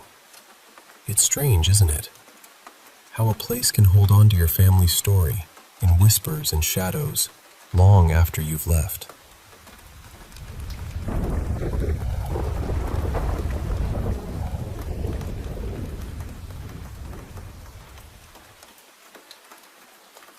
I was about 14 when something happened that I still think about, even now. One night I had this dream where I woke up on the pull-out sofa downstairs in our apartment. That already felt strange because my sisters always warned me not to sleep there, and I was sure I had gone to bed upstairs that night. The sofa was facing 2 chairs, and the stairs going up to the second floor were on my right. When I looked toward the staircase, I saw an old woman sitting on the first few steps. She was just staring in my direction, and every so often, the front door would swing open like she was forcing it. On the left side, near the sink, I saw a small boy. He looked maybe 5 years old, pale, bald, and completely naked. He was sitting right there in the sink, the same sink we used for washing dishes, rinsing himself off. I don't remember his expression clearly. I just remember how still and wrong everything felt. Then I went toward the bathroom, and in the corner, there was a girl with long hair, crouched down low. The whole thing felt so real that when I suddenly woke up, I checked the time. It was around 2 in the morning. I was so shaken that I went downstairs right away. And when I got there, the lights were on, the faucet was running, and the front door was wide open. That was what really scared me. We lived in an apartment, and there was no reason for the door to be open like that in the middle of the night. Nothing was missing. We weren't robbed. It was just open. I turned everything off and woke my sister to ask if she had gone downstairs. She said she hadn't. At that time, it was only the 2 of us at home, because my other sisters were working night shifts. After that, I don't think I really slept properly in that apartment again. Years later, when I was 19, one of my sister's friends from work came over. She stopped outside and refused to come in. She said she saw an old woman and a little boy standing near the middle of the staircase, staring at her like they were guarding the place. That wasn't the only strange thing that happened there either. We would hear knocks when no one was there. Doors upstairs would open by themselves. Sometimes my closet would slowly swing open too. I tried to tell myself it was the wind, but the window nearby was small, so I was never fully convinced. One moment that really stayed with me happened because of something my sister used to do. Whenever she came home, she would knock on my bedroom door to wake me up. One day, I heard that same loud knock. Then my bedroom door opened slowly on its own. At first, I didn't panic. I thought it was just my sister teasing me again. But she didn't call my name, which was unusual. So I got up and went downstairs. The apartment was empty. That place always felt strange to me. It was in the city, in a convenient gated subdivision, with 3 bedrooms, and the rent was surprisingly low for what we were getting. I think we paid around 8,500 pesos a month, which felt almost too good to be true. And honestly, maybe it was. Even inside my sister's room, I sometimes felt like there was something near her closet. I would catch the feeling of a figure lingering there, just out of sight. My sister never wanted to admit anything was wrong, but one day she bought a rosary and a salt lamp for no clear reason and placed them exactly where I always felt the heaviest energy. She never said why, but I think she felt it too.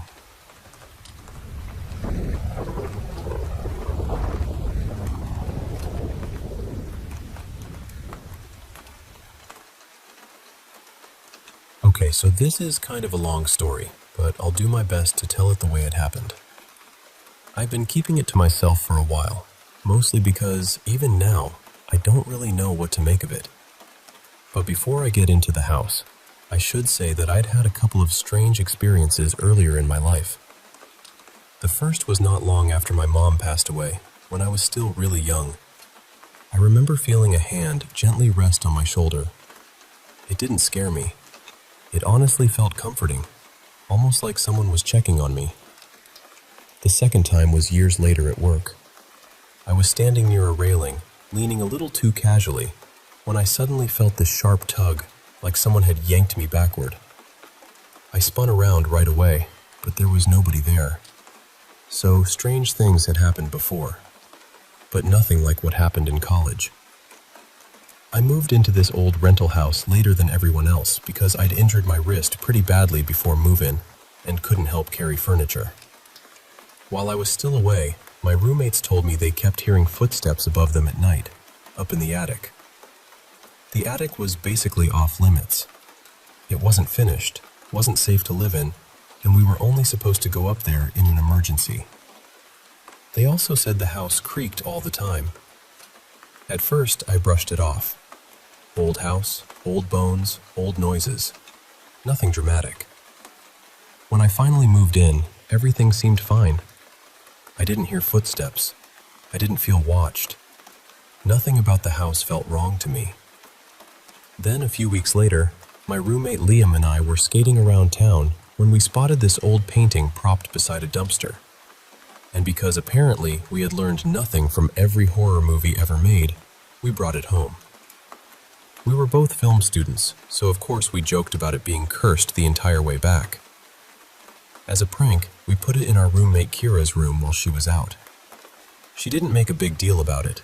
She just moved it downstairs without saying much. Eventually, I got tired of sharing a room and moved into the basement. Honestly, I liked it down there. I'd slept in basements before, and it felt quiet and private. For a little while, it was great. I slept better than I had in months. Then I started feeling sick. Not violently sick. Just drained. Heavy. Like my body was running on a battery that wouldn't charge. Around that time, our friend Colin was always over. One night, we smoked a little and watched TV, and he jokingly told me he was going to come downstairs later and scare me. That night, I fell asleep, and then I jolted awake for no clear reason. I had this horrible feeling, like something in the room had shifted. I looked up and saw Colin standing in the middle of the basement. I thought, okay, very funny. So I grabbed a pillow and threw it at him. He ducked behind this huge beanbag chair. I got up to chase him, and there was nobody there. I went upstairs, completely confused, and Colin was asleep on the couch, snoring. I woke him up and asked if he had been downstairs. He said no. I made him swear he wasn't lying. He swore. I even called Liam to see if he had come home early, but he was hours away visiting family. So I told myself it was probably the weed, or maybe I was half dreaming, and I went back to bed. For a few days, nothing happened. Then it happened again. I woke up in the middle of the night and saw Colin standing in the exact same spot. This time, I called his name. He ran off in the same direction as before. I grabbed my phone right away and saw Colin had just been active online from his own house, which was about 15 minutes away. I called him, completely rattled, and he basically told me I was being a coward and needed to handle it. That was when I started wondering if something was actually wrong with me. I told Liam everything, including how sick I'd been feeling. We checked the carbon monoxide detectors because I'd read stories about people hallucinating from carbon monoxide poisoning. Everything worked. Nothing was wrong. That night, Liam went out to visit a friend, and I stayed home. This time, when I woke up, it wasn't Colin standing there. It was Liam. I thought he'd come home early, so I said his name. He ran. I reached for my phone to turn on the flashlight, and right then, my phone started ringing. It was Liam. He was outside, asking me to unlock the front door because he was locked out. I hadn't locked any doors. That was the moment I really started to fall apart. I was sick, exhausted, barely sleeping, and now I couldn't trust what I was seeing. I went to the ER. They ran tests, checked me over, and couldn't find anything wrong. The next night, I stayed at my friend Sarah's place just to get away from the house. Around 2 a.m, Sarah got a call from Liam. He sounded panicked. He asked if I had left her house. She sent him a picture of me asleep on the floor. That made him freak out even more. Apparently, someone had been banging on the front door at our house, calling Liam's name, asking to be let in. He thought it was me. I didn't sleep much after that. But I'll be honest, part of me felt relieved. Not because Liam was scared, obviously, but because it meant I wasn't the only one experiencing it anymore. We had a friend from film school who was really into occult books, and his girlfriend considered herself a witch. We trusted them enough to ask for help. The second our friend walked into the basement, he went straight to the exact spot where I kept seeing the figures. He stopped there and said, "This area feels freezing, heavy." He gave us sage and an Ouija board. First, we checked the painting. He said it looked creepy, sure, but he didn't feel anything especially strange from it. So we tried the board. We followed the rules, lit a candle, and sat right where the figures always appeared. The first thing the planchette spelled out was 666. We all laughed because it felt too ridiculous, like somebody was clearly messing around. But then the answers got weirdly specific.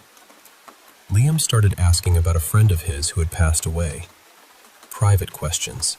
Things only she would have known. The board answered correctly. And weirdly enough, the Ouija board was not the scariest part of that house. Not even close. After that, we saged the place and left for Thanksgiving break. When I came back, my girlfriend had bought me a sleep mask because my sleep had gotten so bad. One afternoon, I was trying to nap in the basement when I heard Kira talking upstairs with her sister. I clearly heard her sister ask, "Right there?" And Kira said, "Yeah, stand there." I pulled off the sleep mask. Nobody was there. I called Kira. She was across the state, driving her sister home. I was alone in the house. That night, after work, I came back to an empty place. My coworkers had told me that if something paranormal was happening, I should either ignore it or speak politely to it. I didn't get the chance to do either. I was wide awake when I saw a hand slowly curl around the corner of the basement staircase.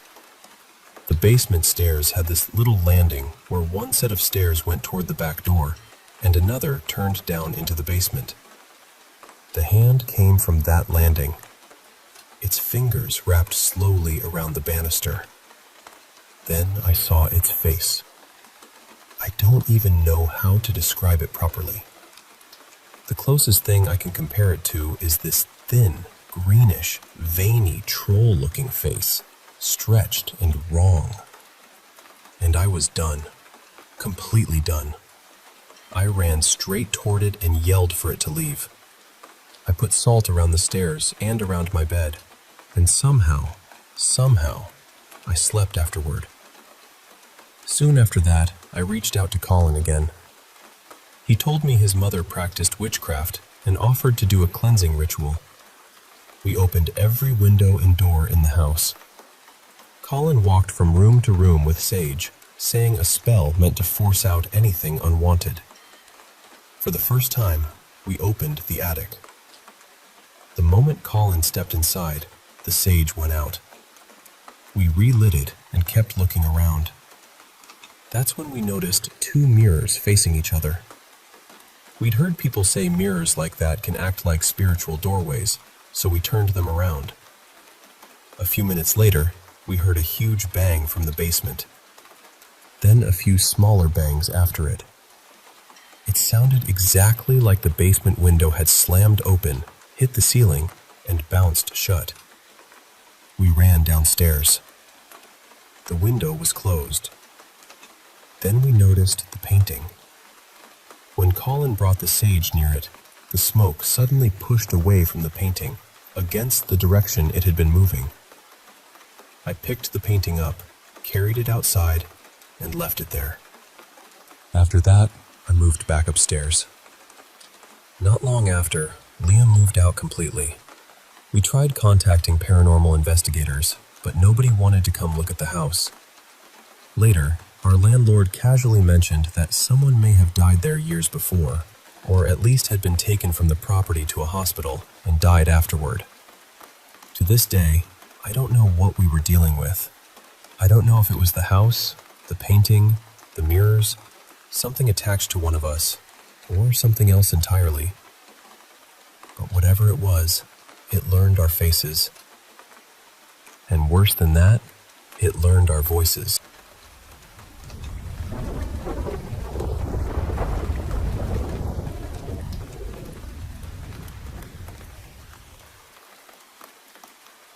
Back in November of 2019, my sister drove up from Oklahoma to stay with me for a few days. We were really close then, the kind of close where you fall right back into laughing before anyone even finishes a sentence. Since Thanksgiving was coming up, everything had that cozy, busy feeling to it. One evening, my mom, my sister, and I went out to a little Chinese restaurant in town. We ate way too much, laughed until our cheeks hurt, took pictures, and even joked around with one of the servers. Nothing about that night felt strange at first. It felt warm, normal, the kind of night you wish you could bottle up. After supper, we decided to stop by Pine Hill Cemetery to visit some family graves. My great-aunt and my great-grandmother are buried there side by side, and since my sister was in town, it felt right to go pay our respects together. It was still light outside, probably close to 5 in the afternoon. I parked near our family plot, and we walked over together, still talking and smiling. Once we got to the graves, the mood softened. We stood there quietly for a bit, remembering little things about them, stories they used to tell, the way they laughed, the things they cooked. Then I noticed the grave next to my great-grandmother's. It had been dug up. The dirt was fresh, darker than the ground around it, and the headstone was gone. There was just this raw, open space in the earth. I remember staring at it and feeling something inside me shift. It was not just sadness or surprise. It was dread. Heavy, sudden dread. My skin started crawling. The hair on the back of my neck stood up, and goosebumps spread across my arms. Then I got dizzy, so dizzy I thought I might drop right there in the grass. I started sweating, even though the air was cool. And then, we heard it. This sound cut through the cemetery, sharp and awful. It was a high, crying wail, but not like any person I have ever heard. It sounded pained, angry, and completely wrong. My sister turned to me, her face drained of color. "Did you hear that?" I could barely answer her. "Yes," I whispered. "What was that?" We both knew it had not come from a person. There was no one else there. No cars, no visitors. Just the three of us standing near that open grave. I looked over at my mom, expecting her to react, but she was just standing there, staring straight ahead. Her eyes looked empty, almost unfocused, and she was mumbling softly to herself. We asked if she had heard the sound, but she did not answer. It was like she could not hear us at all. Then I got sick. Not nervous sick, not scared sick, but physically sick, deep in my stomach. My vision blurred, and everything around me seemed to dim. I remember feeling like a huge black shadow had moved across the sky, smothering the sunlight. A coldness sank into me that felt deeper than weather. I told my sister, "I need to leave. Right now. I can't stay here." I turned toward the car, but my legs would not cooperate. It felt like something had wrapped itself around me from the inside and was holding me there. I could see the car. It was not far away. We had walked from it in less than a minute. But suddenly, it felt impossible to reach. I grabbed my sister's arm and told her, "I can't move right. Please help me." She helped me step by step, but every movement felt like dragging myself through wet cement. My body was heavy, my chest was tight, and I could feel this pressure coming from the direction of the old stone mausoleum near our family plot. I cannot explain it any better than that. It felt like the place itself did not want me to leave.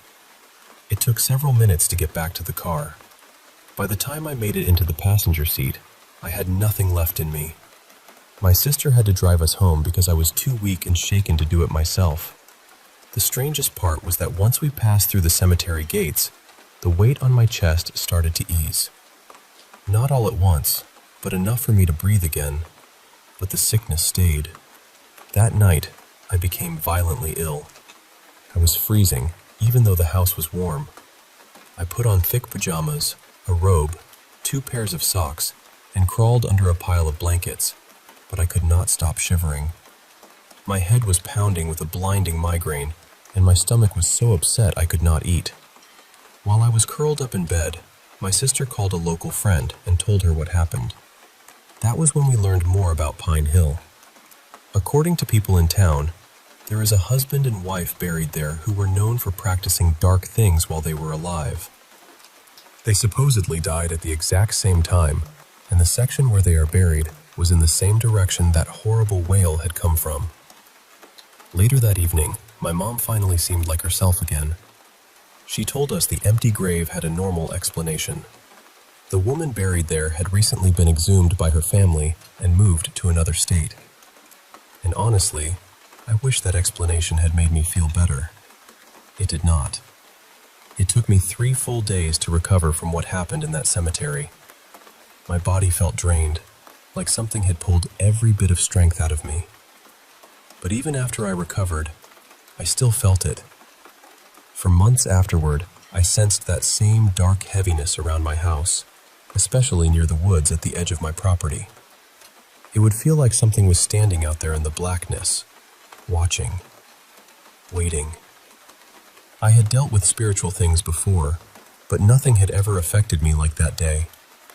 Nothing had ever made me feel trapped inside my own body. I went back to that cemetery the following summer, and it was completely different. Quiet, still, peaceful even. I did not feel the sickness. I did not feel the pressure. There was no shadow, no dread, no wail. And that somehow made it worse, because it told me whatever I encountered that November afternoon was not just the cemetery itself. It was something that had been there in that open grave. And when I left, I do not think I left alone.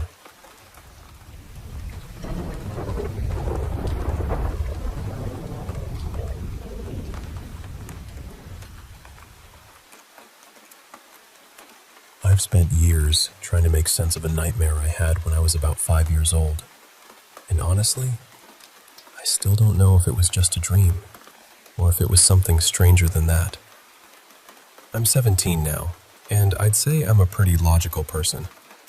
I don't jump to paranormal explanations easily, but the house I lived in until I was almost 7 makes it hard for me to dismiss everything completely. There were things that happened there that my family still can't explain. After my grandfather passed away from a sudden heart attack, my older sister saw something that shook all of us. She was upstairs one night, waiting for my dad and me to come up because he used to read to us before bed.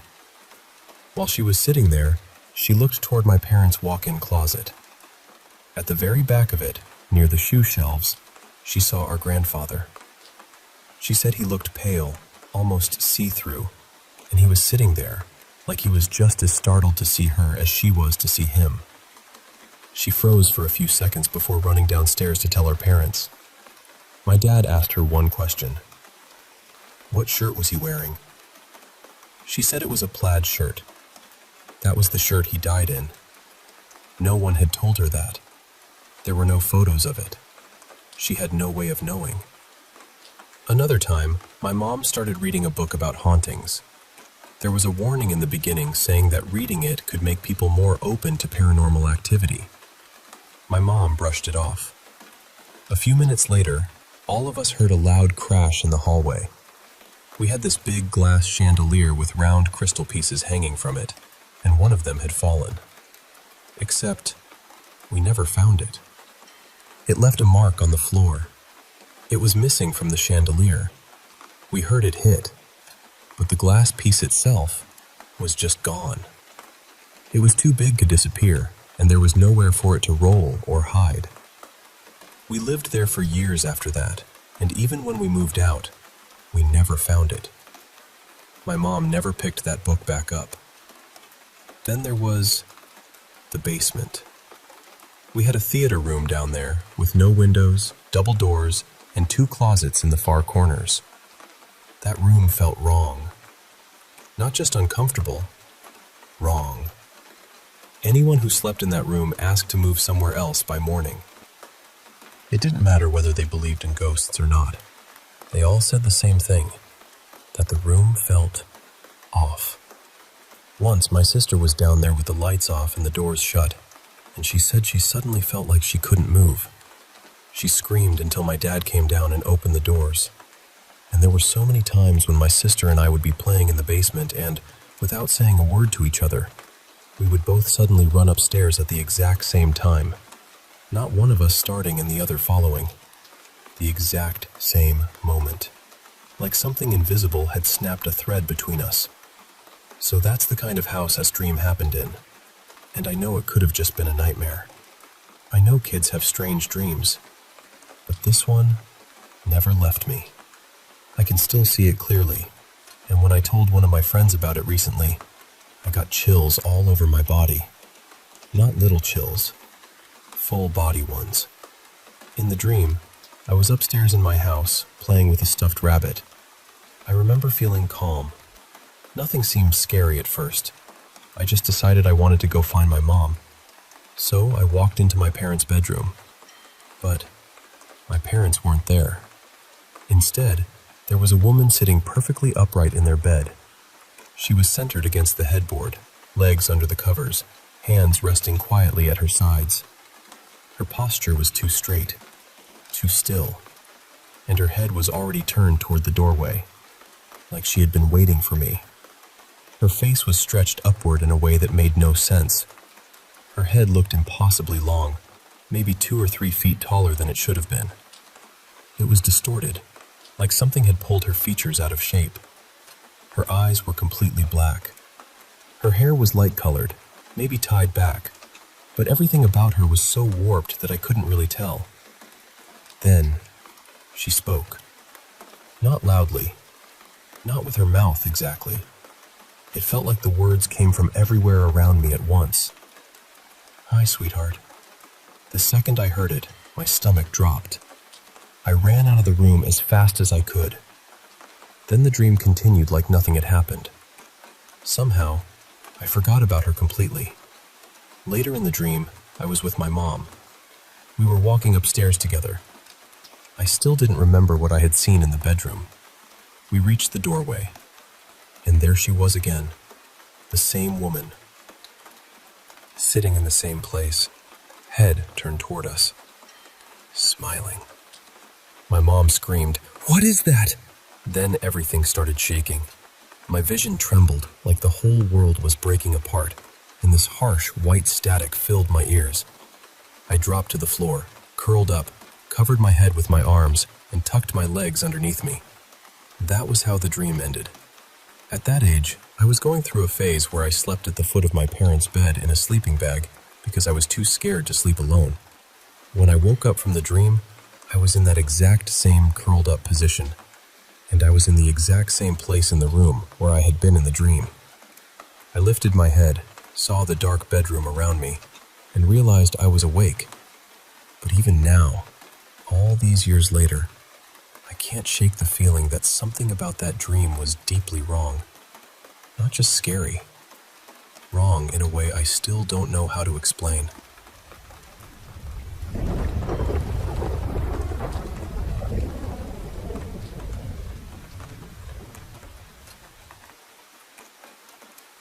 I found it in my grandparents' shed, tucked away like it had been hiding from daylight for 80-some years.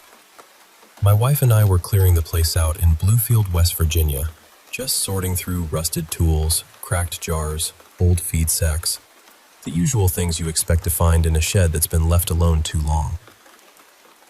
Then, way back in the corner, behind a sagging stack of lumber, I found this wooden crate wrapped in brittle burlap. Inside was a brass carbide miner's lamp. It was heavy in my hand, dented, tarnished. The reflector was bent just a little, and the whole thing was stained black in places, like the dark had soaked into it and stayed there. It looked exactly like the lamps miners carried down into the hills in the 1930s and 40s. And folded underneath it was a letter from my great-grandmother, dated 1940. Nobody in my family had ever mentioned it. Nobody remembered the lamp. Nobody knew why it had been hidden away. I wish I had left it hidden. I cleaned it up that evening. Not perfectly, just enough to see the brass under all that grime.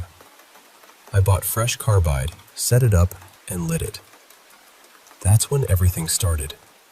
The letter said the lamp belonged to a man named Elias Huck Bennett. He was 38 years old, a foreman at Pond Creek No. 1, down in Bartley, McDowell County. He had a wife and 3 children, with another baby on the way. On January 10th, 1940, at around 2:30 in the afternoon, the mine exploded. 91 men died. My great-grandmother wrote that the rescue crews worked for days, going nearly 600 feet down through poison air and ruin to bring the bodies out. When they found Elias, he was sitting upright against the coal wall, and his lamp was still burning beside him. That shouldn't have been possible. Not with the air gone bad. Not with the afterdamp. Not after all that time. But people around Bartley talked about it afterward. They called it Huck's lamp, the one that wouldn't go out. At the bottom of the letter, my great-grandmother had written one warning. Do not light it. The flame brings something back with it. I read that after I had already lit the lamp. The first night, I woke up at 3:17 in the morning, soaked through with sweat. I went downstairs, and there it was on the kitchen table, burning. I had blown it out before bed. I know I did. But the flame was sitting there, low and steady, almost careful, like someone had just turned the valve with a practiced hand. A few nights later, my wife woke me up coughing. She said she smelled coal dust. Thick, dry, bitter coal dust. We don't live near an active mine. There is no reason that smell should have been in our house. But when I went downstairs, the lamp was burning again. That's when I moved it to the garage. And that's when things got worse. My truck, which had barely given me any trouble before, threw a rod out of nowhere. Tools disappeared and showed up in places I never put them. At night, we started hearing knocks in the walls. Not random settling sounds. Measured knocks. Like signals. Then our cat turned up dead under the house. There was black dust in her fur. Last week, I came home and found the garage door wide open. The lamp was sitting on the hood of my truck, burning so hard the flame looked almost white at the center. And on the garage wall, just beyond the reach of the light, I saw shadows. Men-shaped shadows. They looked like they were wearing coveralls and hard hats, standing shoulder to shoulder in the dark, waiting for someone to call their names. My wife heard whispering that night. She swears it was a list of names and dates. Some of the names matched the ones from the Pond Creek disaster. I checked. That same night, I woke up at 3:17 again. The lamp was on my nightstand. I had left it locked in the garage. I don't know how it got there. For now, I've managed to keep it out. I put it in a metal box, packed the whole thing in salt, and locked it back in the shed. I haven't woken up at 3:17 for 3 nights now. But I can still feel it out there. That sounds ridiculous, I know. A lamp sitting in a box shouldn't feel like anything. But this one does. It feels awake. And I'm scared that salt is only slowing it down. I'm scared the flame didn't just bring something back. I'm scared it gave something a way in.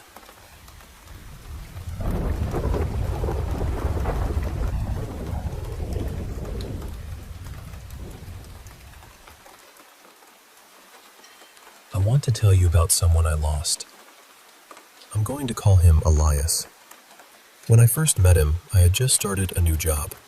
I was nervous, trying to figure out where I fit, and then he walked right up to me with this bright, easy smile and introduced himself like we had already been friends for years.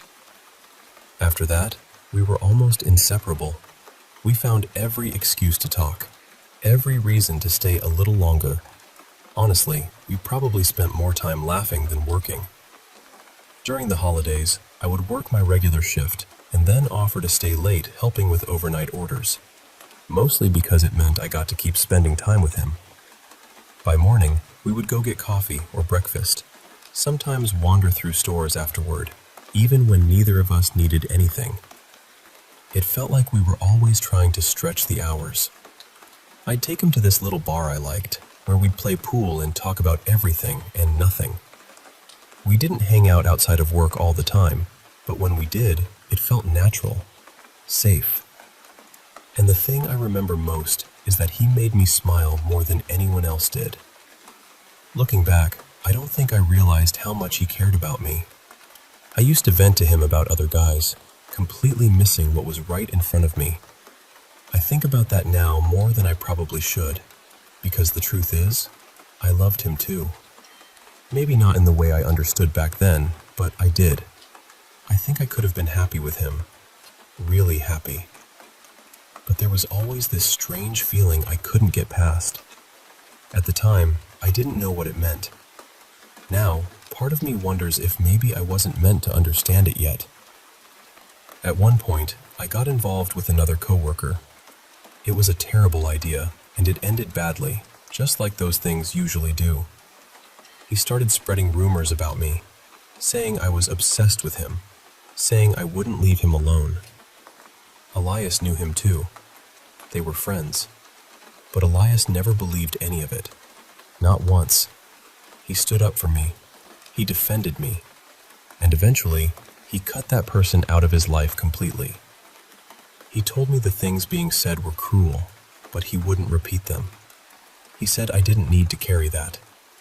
And he kept that part from me forever. After that, we got even closer. We talked every day. Then one day, he told me he had gotten a new job.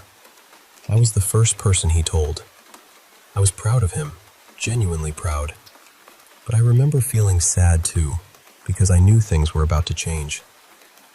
He loved that new job. He was doing well. He seemed happy. Then one night, a couple months later, he texted me late. He asked if I could meet him at the bar we used to go to. The second I read the message, I felt uneasy. Not scared exactly, but heavy, like he needed me. So I rushed there after work. I drove as fast as I could.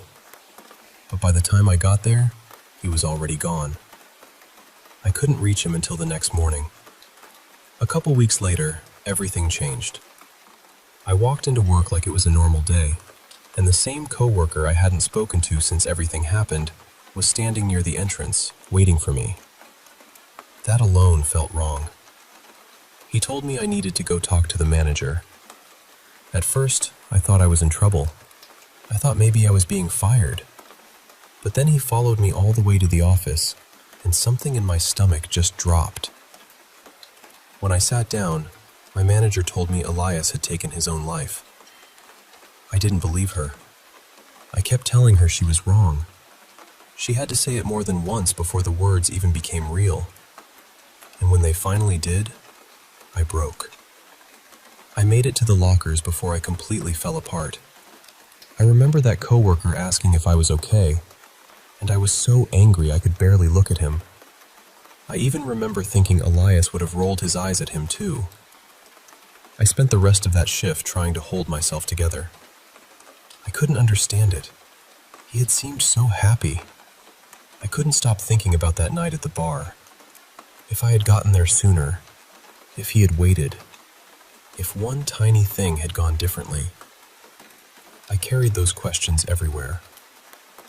Then I went to his celebration of life, and that's when the strange things started. I was standing with a group of coworkers when a tiny cardinal started chirping right behind my feet. It was nowhere near a nest. No one knew how it had gotten there. But I knew. I felt it immediately. It felt like Elias saying, "I'm here." Later, his mom had a reading done with a medium. Somehow, Elias gave her enough details about me that she was able to find me online, even though she didn't know who I was. She messaged me and told me he had a message. She said he heard me talking to him, and that he missed me too. She said he loved me, and that I shouldn't be sad forever, because I would find love like that again. Then she told me something I never forgot.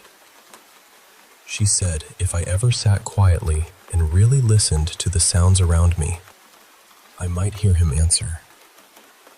What she didn't know was that I had already been talking to him, out loud, in my room, in my car, telling him about my life like he was still there, just a little farther away than before. Around that time, I was not handling his death well.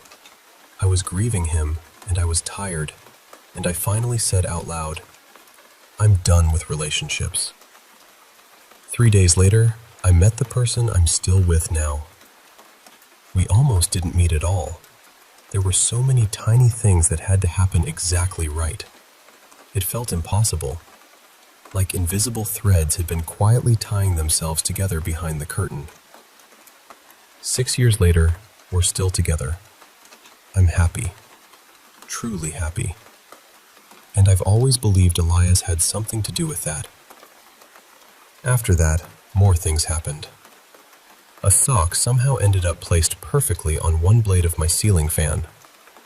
A stuffed horse my grandfather had given me moved from my closet to the middle of my dad's room. Then I had a dream about Elias. But it didn't feel like a dream. It felt real. I saw him standing across the street, and I ran to him. I jumped into his arms and held him as tightly as I could. I was crying, asking him why he left. He just smiled at me. He told me he was okay. He told me he was happy. He told me there was nothing I could have done, that it had been his time, that I needed to stop blaming myself. Then he brushed the hair out of my face and told me everything was going to be okay. When I woke up, I was already crying, and I could still feel his hand on my face. Months later, I found out that what he said in that dream matched what he had written in the note he left for his family. I hadn't known that before. Then, that December, I got into a terrible car accident. The impact stopped my car completely. I hit my head against the driver's side window. Everything went black for a second, and then all I could hear was ringing. There was dust everywhere from the airbags. When the paramedics arrived, they kept looking past me at the car. They were talking about the damage, about how bad the impact was, about how it should have been worse. At first, they didn't even realize I had been the driver. When they finally checked me, everything was strangely normal. One of the paramedics just looked at me, completely stunned, and said he had never seen anything like it. Then he said, "You definitely had someone protecting you." And I knew exactly who. I walked away with a minor concussion and barely any neck pain. No cuts, no bruises, nothing that matched the wreckage around me. Months after that, I was in the car with my boyfriend. No music was playing. It was completely quiet. I was watching the road, listening to the stillness around me. And then I heard a man's voice say, "I love you." I answered without thinking, assuming it was my boyfriend. But he looked at me, confused. He hadn't said anything. After that, it kept happening. "Hey. Hi." Always when it was quiet. Always when I was really listening. Then I remembered what his mom had told me. I went back and reread her message, and there it was. Exactly what Elias had said would happen. There were other signs too. Blue spots showing up in random pictures. His favorite flower growing in my mom's garden, even though she never planted it. Every time, I knew. It's been 6 years now. Life has gotten busier. I don't sit in silence as often as I used to. I don't always listen the way I did when the grief was still fresh. But sometimes, when the world gets quiet enough, I still feel it. That small, impossible feeling. And I'm not afraid of it. It feels like love. It feels like he never fully left. Like somewhere in the silence, Elias is still there, waiting to be heard.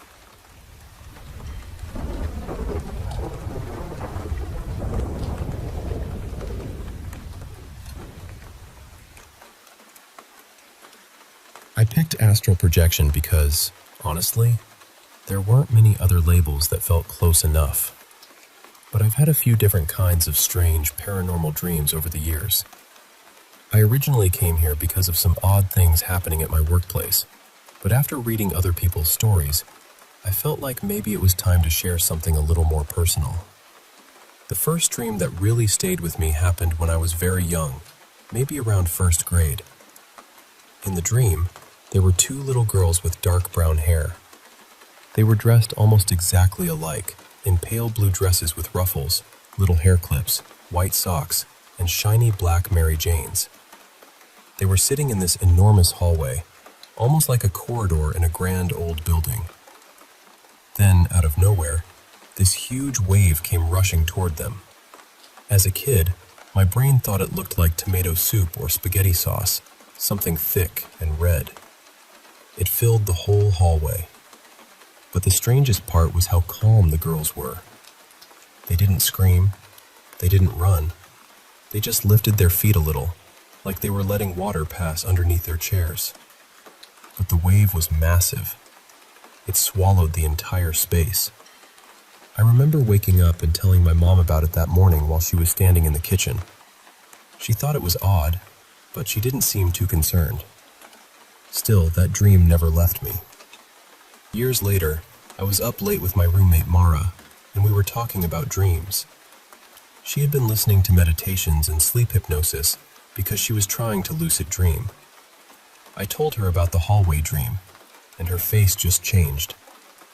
She asked me if I had ever seen The Shining. I hadn't. I grew up in a very strict environment where television and movies weren't really allowed, so I missed a lot of the popular films most people know. Mara pulled up a picture of the twins from the movie, and my stomach dropped. They looked almost exactly like the girls from my dream. I asked around later. I asked my sister if maybe we had seen it at a relative's house. She said no. I asked my uncle if my grandparents ever watched horror movies. He said absolutely not. So I still have no idea where that image came from, or why I dreamed it so clearly when I was that young. The second dream happened much more recently. In 2024, I changed careers and started working as a caregiver in home care. One of my first regular clients was an elderly man with a very unusual type of dementia. His daughter, Lena, also lived there. She had a reputation for being difficult with people, but for some reason, she and I got along really well. We had a lot in common, even a couple of mutual friends. After a few weeks, she started joking around and flirting a little. It was mostly harmless and playful at first. Nothing serious, though things did eventually get uncomfortable later on, and I had to ask to be reassigned. That's a whole different story. Anyway, at one point, Lena had to travel for work. Another caregiver was away too, so I ended up working a lot of long shifts at the house. Since I was there so much, Lena told me that if I got tired while her dad was napping, I could lie down on the couch in his room so I'd still be close enough to hear him. One late morning, I did exactly that. I fell asleep on the couch and had one of the most vivid dreams I've ever had. In the dream, Lena and I walked into this dim, narrow building. At first, it was just a hallway, but then it opened into a larger room. There was only soft, natural light, and the back wall seemed open to the outside. I remember thinking it looked like an old, half-damaged building. In the middle of that open space, there was a hot tub, and Lena and I were in it together. I'll just say the dream was definitely not unpleasant. I did have a small crush on her at the time, so I didn't think too much of it beyond that. Months later, her dog got very sick. She needed to take him to the vet and asked if I would come upstairs to help hold him on a towel while she got ready, because he was making a mess of himself. I had never been upstairs in her private space before. When I walked into her room, I froze. The layout was almost exactly like the place in my dream. Her upstairs area wasn't just a bedroom, it was more like a little apartment. You walked in through a hallway, with her office off to one side, and then it opened into this large, dim room. There wasn't a hot tub, of course, but there was a bed, furniture, and a huge sliding glass door at the back that led out to a balcony. The lighting was low and soft, just like in the dream. That was when I realized the building from my dream wasn't some random place. It was her room. I had never been up there before. I had no reason to know what it looked like. About a year later, I told someone that story, and they asked me if I had ever considered that it might have been astral projection. That was the first time the idea really clicked for me. I've had other dreams about Lena, but none of them were ever that vivid again. That one felt different. It felt less like something my mind invented, and more like I had somehow wandered into a place I wasn't supposed to know yet.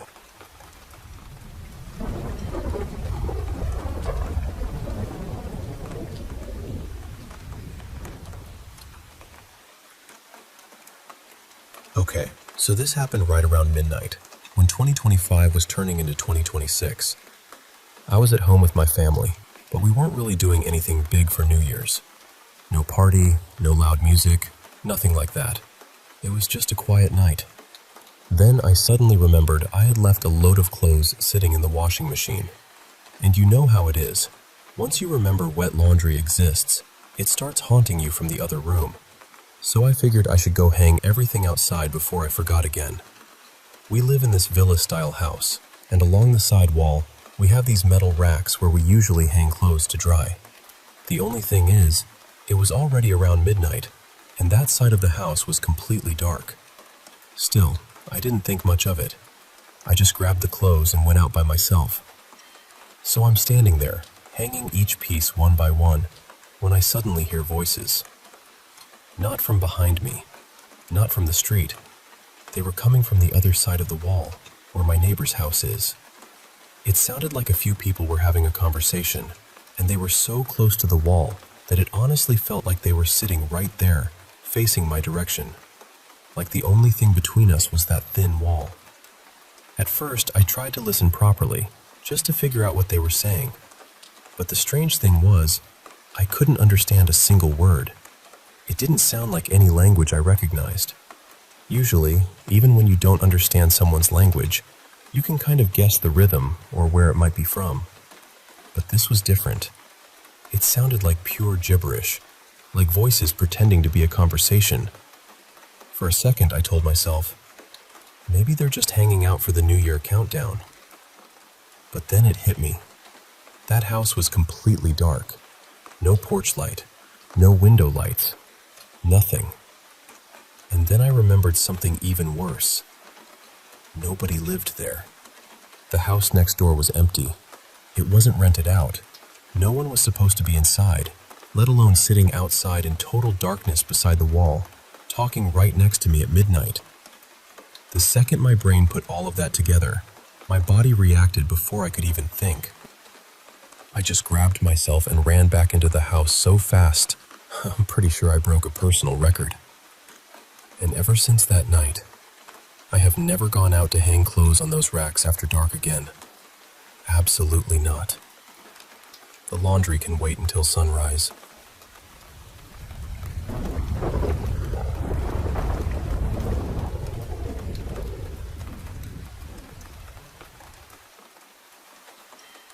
I've been thinking about this for over a year now, and honestly, I still don't really know what I saw that night. This happened in Dublin, Ireland, near an old Catholic church with a park around it. The layout matters a bit because it makes the whole thing harder for me to explain away. There's a river running through the park, and one road with a narrow footpath on the left that crosses over a little bridge. The area is usually pretty well lit by street lamps, and there's a decent-sized car park near the river. On the far side of that car park, there's a gate leading into a small housing estate where I used to live. It was the kind of place where everybody knew everybody. That gate was the only other way into the car park. That night, I was walking home from the gym. A few weeks before, I'd had a really unsettling experience where someone followed me through a different park, so I was more alert than usual. I kept checking around me, making sure there wasn't anyone acting strange nearby. Just before I stepped onto the bridge, I turned to look behind me. There was no one there. At least, not that I could see. But when I turned back around, there was suddenly a woman walking toward the bridge. She was very old, maybe late 80s or early 90s, and she was close enough that I should have noticed her before. That's the part I keep coming back to. There's no way she should have been able to get that near without me seeing her. She was dressed completely in white, from what I could tell, and she was carrying 2 shopping bags. That felt wrong immediately. It was late, all the shops were closed, and it was a freezing February night. She wasn't dressed for the weather at all. As I got closer to the end of the bridge, she stopped. Then she let out this scream. I don't even really want to call it a scream, because it didn't sound human. It was this sharp, piercing screech that cut straight through the quiet. My whole body reacted before I could think. I just started walking faster, trying not to run, trying not to panic. A few seconds later, I looked back, and she was gone. Not walking away, not turning a corner, just gone. The only place she could have disappeared that quickly was down the steep embankment by the river. But I knew that bank well from growing up around there. Even as a kid, I struggled to keep my balance on it. An elderly woman carrying 2 shopping bags would not have been able to scramble down there silently in a matter of seconds. And I didn't hear anything. No footsteps, no splash, no rustling. Nothing. The whole place had gone quiet again, like the sound had been swallowed. Later on, I kept thinking about the old stories of the banshee. In Irish folklore, she's sometimes seen wearing white, and she wails or shrieks as a warning that someone in a family is going to die. Some stories even say she can be seen near water, washing bloody clothes. I keep wondering about those bags she was carrying. What was in them? And how did she vanish so quickly? The strangest part is that not long after that night, my grandmother Nora was hospitalized. Thankfully, she survived at the time, but she only lived for a few more months after that. I'm not saying I definitely saw a banshee, but I've never been able to make it make sense any other way.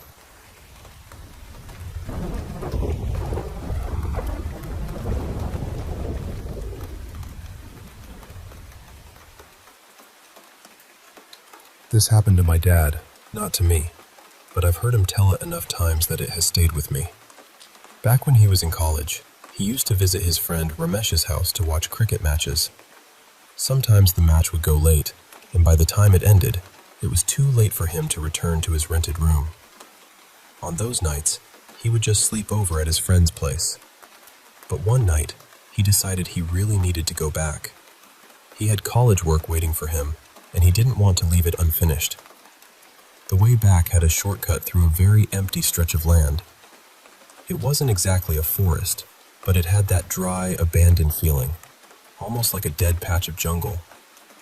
The road was rough, and there were no houses nearby, just open land, scattered trees, and silence.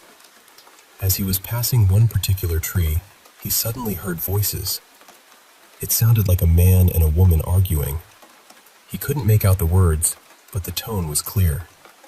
They sounded upset, almost like they were in the middle of a serious fight. And that was the part that bothered him, because there was no one there. No house, no light, no sign of people anywhere nearby. He kept walking, but he remembered that sound.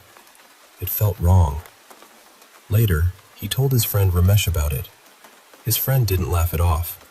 Instead, they both got curious and decided to go back to that same place another night, around the same time, maybe close to midnight. And they heard it again. The same kind of voices, the same argument. Still no clear words, just the sound of two people fighting somewhere in the darkness. They searched around to see if someone needed help, but there was nobody. No couple, no villagers, no one hiding behind the trees. The only things nearby were empty land and a few cooler factories, all closed for the night. After that, they didn't really talk about it much. They never told many people either. Maybe because it sounded too strange. Maybe because there was no proper explanation. This was more than 25 years ago now. Later on, Ramesh died from an illness that went untreated, and the following year, my dad broke his leg while traveling. I sometimes wonder if those things were somehow connected to what they heard that night, but my dad doesn't believe that at all. He says, bad things happen in life, and not everything needs to be tied to one strange moment.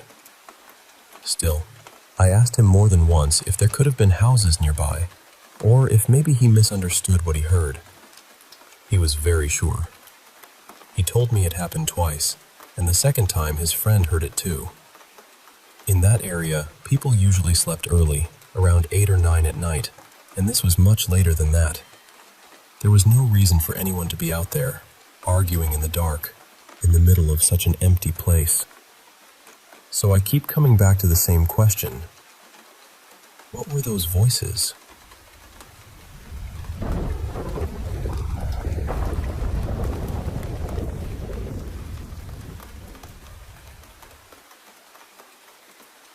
Last winter, I was walking home from a late bar with a friend of mine.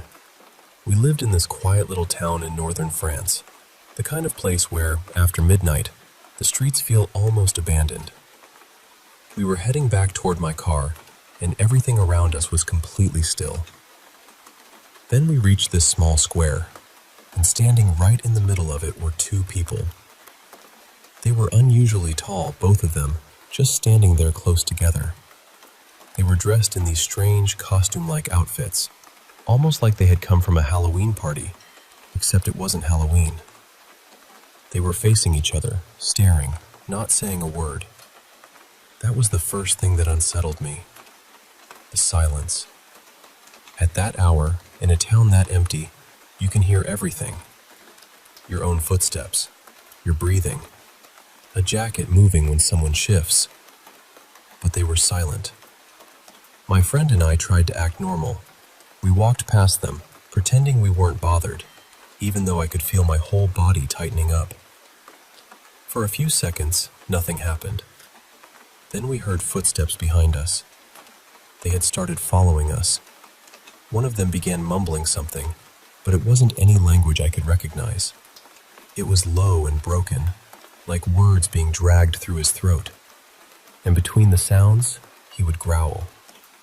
Not like someone joking around, not like someone trying to scare people. It sounded wrong, almost animal. We picked up our pace. Neither of us said anything at first, but I knew my friend was scared too. You can feel that kind of fear without needing to look at someone. Then, suddenly, there was this violent banging behind us. They were hitting a bus shelter, hard. The shelter was only a few meters behind us, close enough that the sound cracked through the whole street. That was when the fear changed. Before that, I was thinking, maybe they're drunk. Maybe they're messing with us. But once they started smashing that shelter, it felt real. They were willing to be violent. We didn't look back. I wanted to, but I was afraid that if I turned around, they would be much closer than I expected. And that was the strangest part. Their footsteps sounded like they were still farther away, but somehow the bus shelter they hit had been right behind us. It didn't make sense. It felt like the distance between us and them kept changing. When the banging started again, we ran. Not jogged, not hurried. We sprinted. I remember my heart pounding so hard it almost drowned out everything else. I was digging through my pocket while running, trying to find my car key, but my hands were shaking so badly I couldn't feel anything properly. When we finally reached the car, I still couldn't find the key. We ducked behind it, trying to stay low, and I forced myself to look back toward the square. And they were gone. Completely gone. At first, I felt relieved.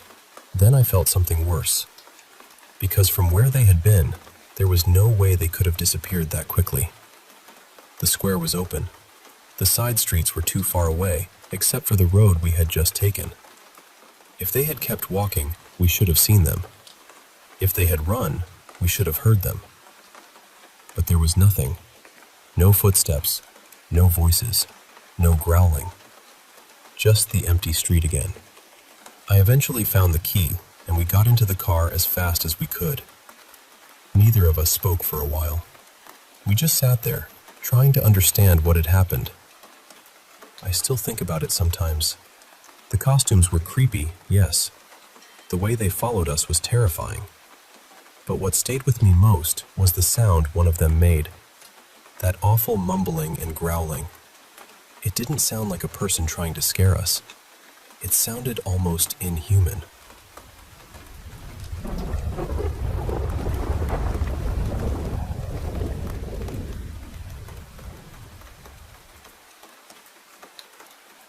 I was eating a late dinner the other night, probably close to 9:30. The whole house had already gone quiet.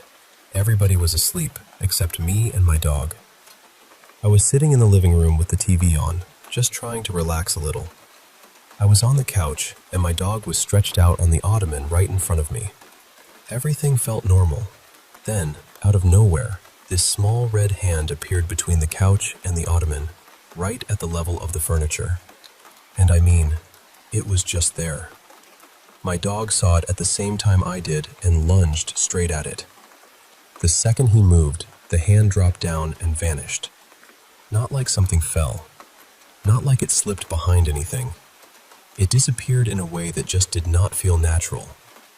For a moment, I honestly could not even react.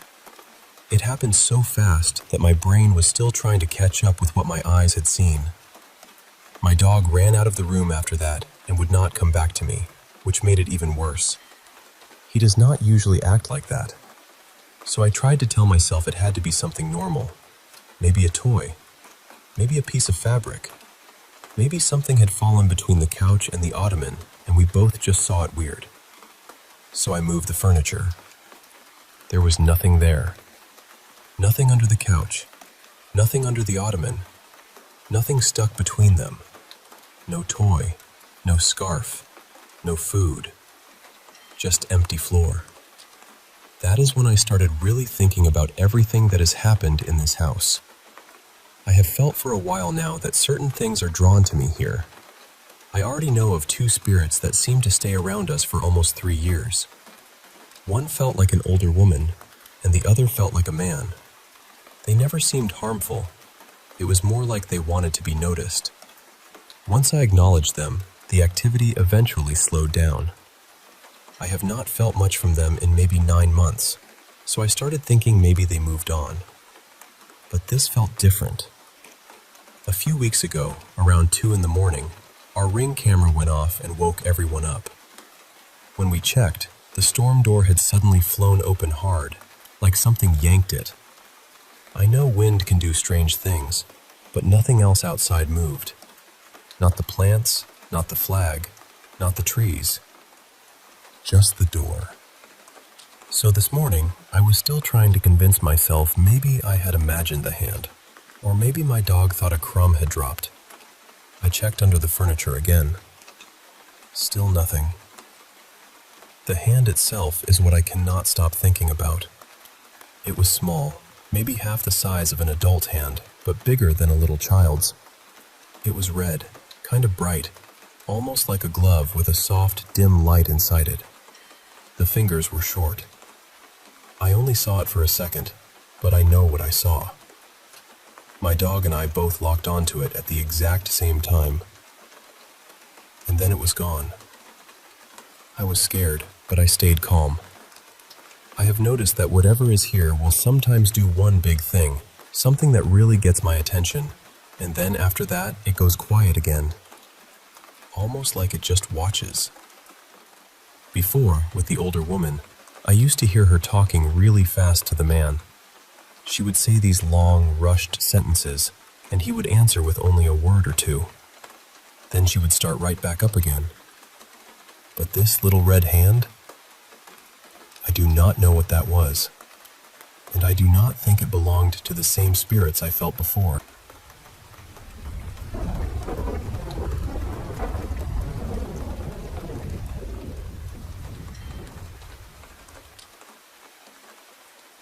My mom had a stroke back in August of 2018. At first, we honestly thought she might pull through. There were little signs that made us hopeful, the kind of things you cling to when someone you love is lying in a hospital bed. But then everything changed so quickly. She developed pneumonia while she was in the hospital, and within a few days, she was gone. And I should say this about my mom. Her name was Marianne, and she was the heart of our family, truly. Everything revolved around family with her. Her children, her grandchildren, everyone being together. That was what mattered most to her. After she passed, strange things started happening. The first one was at the funeral home. We had all gone there to say our final goodbyes. Her children were there, her grandchildren, our partners, all of us standing in that room together. And then the lights started flashing. Not flickering. Not a weak little blink you could explain away. I mean, the whole room was flashing. Hard and fast, almost violently. Everyone saw it. We were just standing there, stunned. After that, my sister Elena and I went to Mom's flat to start sorting through her things. That was hard enough on its own, but while we were there, the television kept turning itself on. We were nowhere near the remote. Nobody had touched anything. It happened more than once. The strange part is, I have that same TV now, and it has never done it again. Not once. Then there was the smoke alarm. It started going off for no reason. We changed the batteries, checked everything, and there was nothing wrong. I used to handle all of Mom's maintenance, so I knew that alarm had never had a history of acting up. And after about a month, it stopped completely. Another time, I was at Elena's house.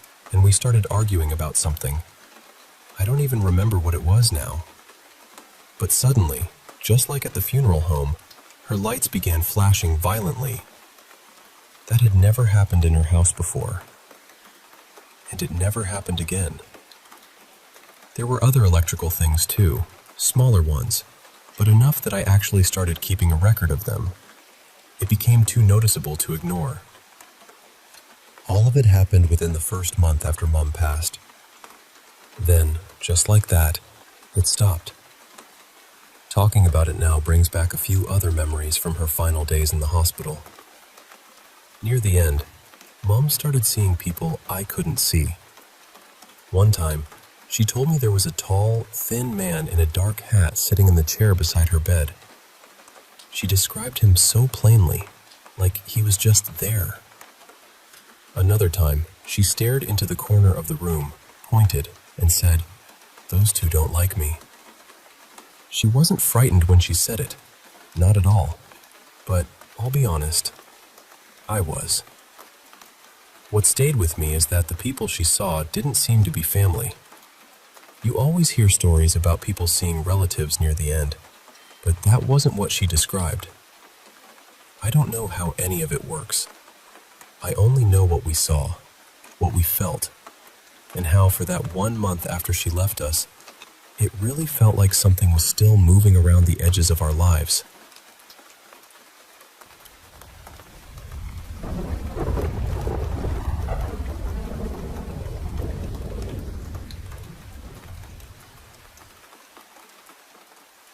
I'm 55 now, and in all these years, this is the only thing I've ever experienced that I still can't explain. It happened when I was 18. I grew up in the UK, and back then, my friend Darren and I had this ridiculous habit of trying to sneak into posh events. We thought it was funny. We were young, broke, and convinced we were much cleverer than we actually were.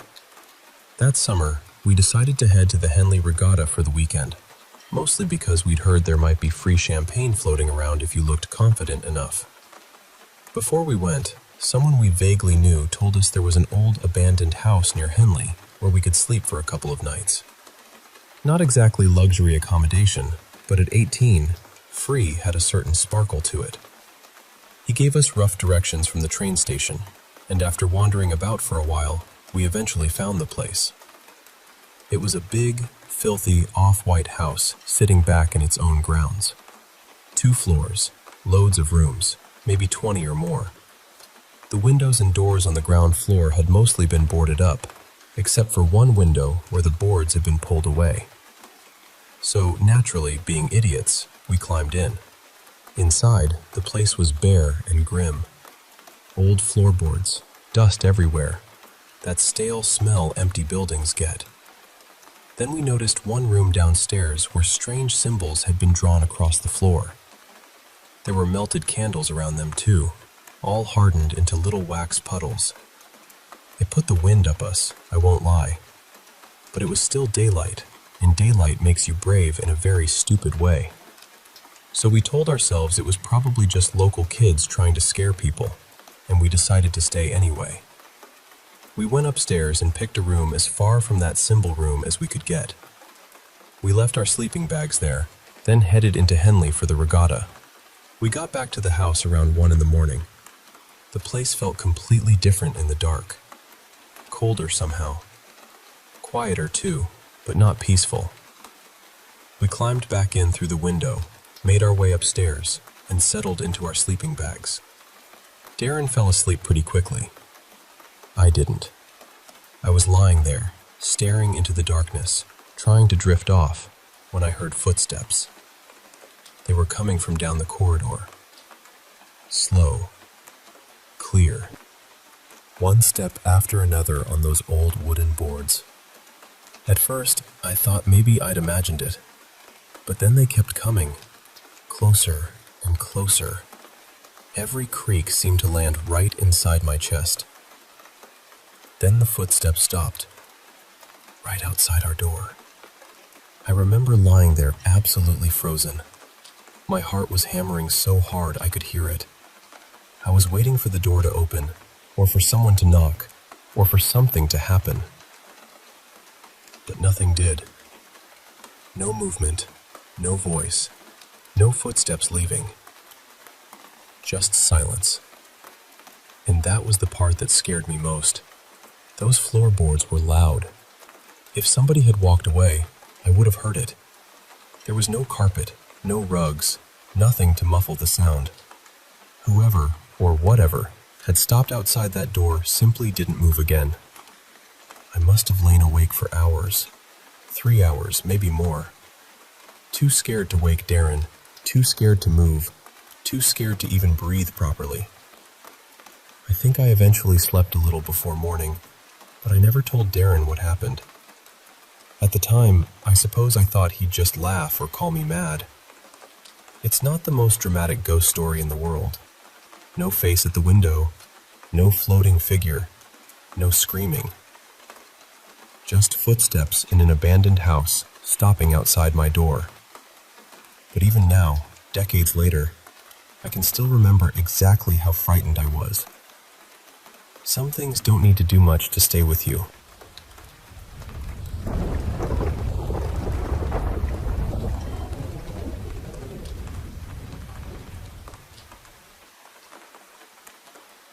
I don't really know how else to explain this, but whenever it happens, I'm almost always by myself. The strangest moments usually happen when I'm standing at the kitchen sink. I'll be washing dishes or rinsing something off, and then, out of nowhere, I feel something sort of scoop under my butt cheek. I know that sounds ridiculous, but it's the only way I can describe it.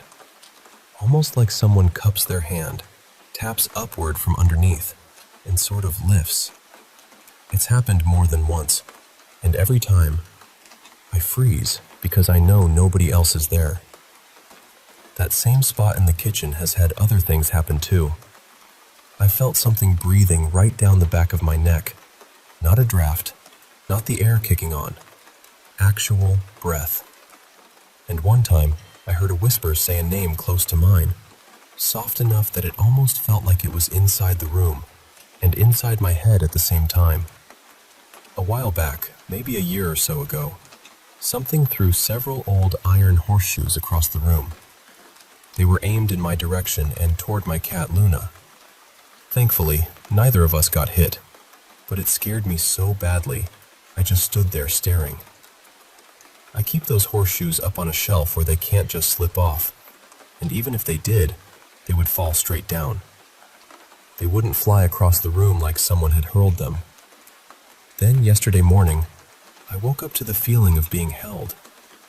It honestly felt like someone was spooning me, with heavy arms wrapped around my chest and my own arms pinned down at my sides. It didn't feel angry or violent, but it was incredibly heavy.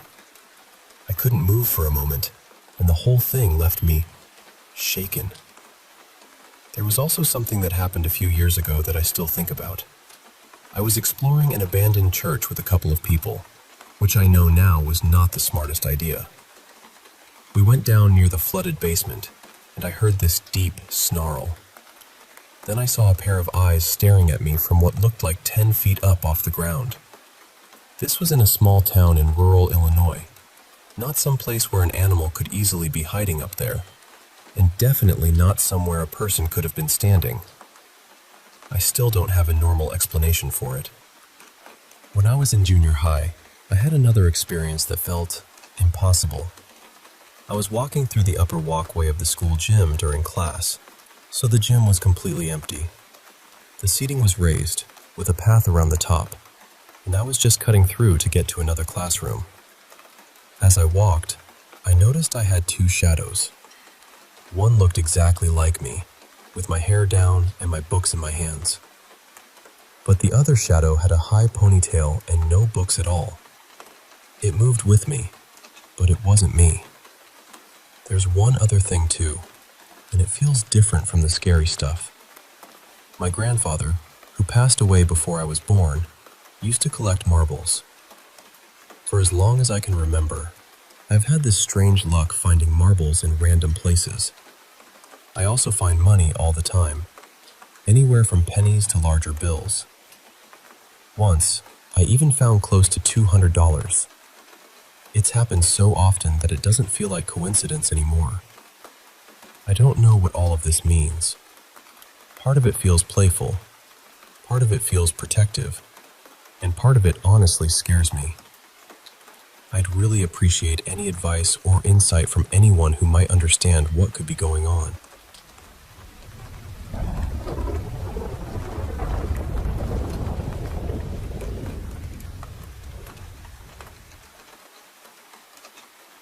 So this happened a few years ago when I was 16, on a school volunteer trip in Cambodia.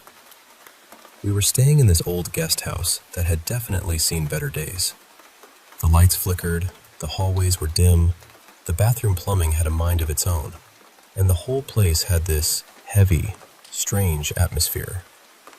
Not necessarily evil, just off. Like the building was tired and didn't want us there. One night, pretty late, a few of us were sitting at the far end of the hallway, just talking and trying not to wake anyone up. I'd brought a deck of tarot cards with me, honestly for no good reason, and my friend Liana suddenly suggested we try using them to communicate with spirits. I know, brilliant teenage decision-making. She said she'd done it before and that nothing bad had ever happened, so I went back to my room, grabbed the cards, and we set them out on the floor. At first, it felt silly. We were whispering, half laughing, asking questions, waiting for something to happen. But maybe 10 minutes in, the temperature dropped. And I don't mean someone opened a door cold. I mean the hallway turned icy. It was around 30 degrees Celsius outside, and the hotel air conditioning barely worked, so there was no normal explanation for it. The joking stopped pretty fast. Then Liana pulled a card, looked at it, and went quiet. She said it meant we needed to stop the reading immediately. None of us liked that. The mood changed completely. The hallway suddenly felt too long, too dark, too still. But for some reason, we asked again if we should stop. She shuffled the card back into the deck properly, mixed everything up, and pulled again. It was the exact same card. That was enough for us. We packed everything up right away, and my roommate and I went back to our room. The second we stepped inside, I felt it. That horrible, skin-crawling feeling that something had followed us. I froze, and she froze too. We looked at each other without saying anything, and I could tell she felt it as well. Then the room got cold. Freezing cold. All at once, I was completely overwhelmed with fear. Not nervousness, not imagination, actual terror. The kind that makes your body go stiff before your brain can even explain why. Finally, my roommate said, very firmly, "Get out. You're not welcome here." And both of us looked toward the open window at the same time. I can't explain this properly, but it felt like something left through it. Not that we saw a shape exactly, more like the pressure in the room shifted, like something that had been standing too close finally moved away. But even after that, the rest of the night felt wrong. I kept feeling like someone was watching us from outside the window. Neither of us wanted to be alone, so we ended up sleeping in the same bed, barely sleeping at all. Even now, telling this gives me chills. I've been scared before, obviously, but I have never felt anything like that. There's something deeply awful about being absolutely certain you're being watched, even when you can't see anyone there. I still don't really know what happened that night. Maybe we scared ourselves. Maybe the place already had a strange energy, and we tapped into something we shouldn't have. But whatever it was, that card told us to stop twice, and I really wish we had listened the first time.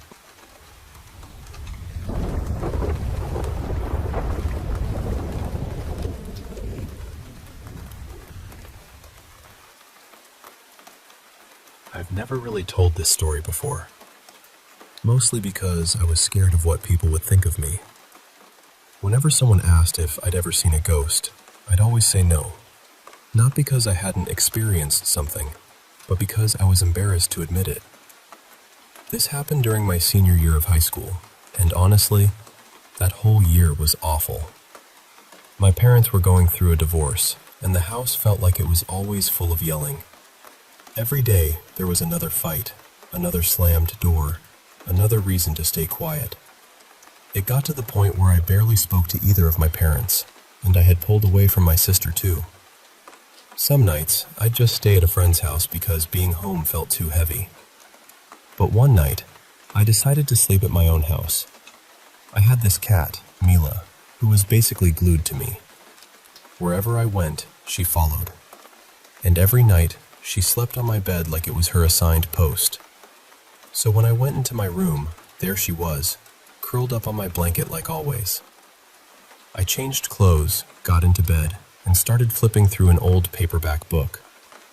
After a while, I felt myself getting sleepy, so I set the book down and turned off the light.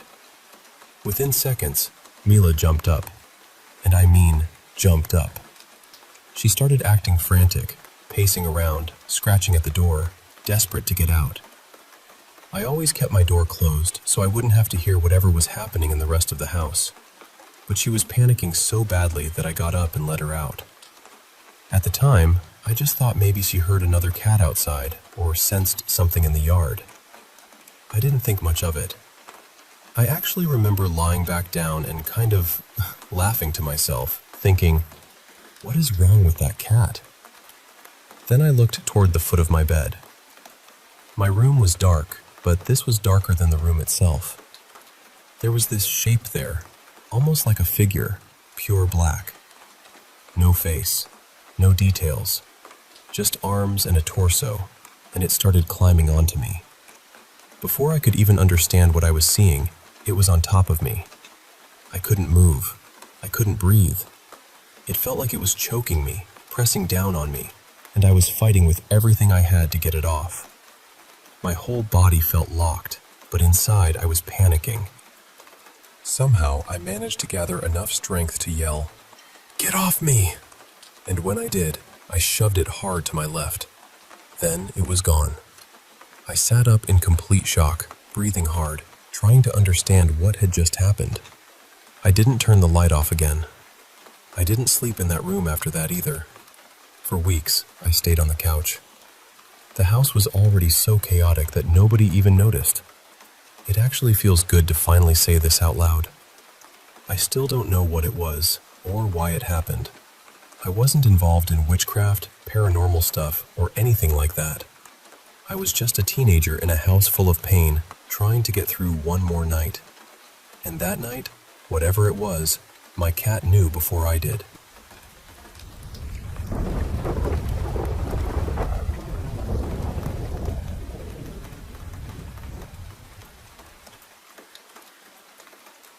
On Sunday, I reached out to someone named Celine, who does energy cleansing and other spiritual healing work.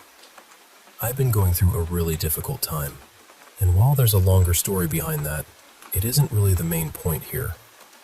She seemed to feel that I needed help sooner rather than later, so she offered to do a free evaluation for me that same day. During it, she told me that there were negative energies around me, connected to things like fear, anxiety, abandonment, stress, vulnerability, and even suicidal energy. She said these energies were affecting my everyday life. I do consider myself a spiritual person, and in the past, I used to experience sleep paralysis quite often. That doesn't really happen to me anymore, but sometimes when I meditate, I still feel sensations that are kind of similar. Usually, for anything like that to happen, I would need to be lying flat on my back. The sensations are usually like vibrations or tingling, and sometimes I feel like I can't move.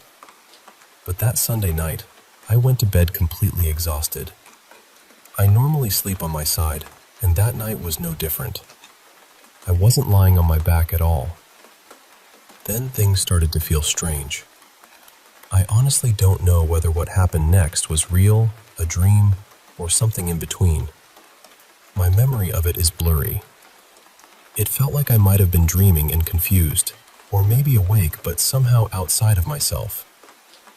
At some point, I started feeling this extremely heavy vibration. It was much stronger than anything I had felt before, almost like something was trying to enter my body. It was intense, really intense.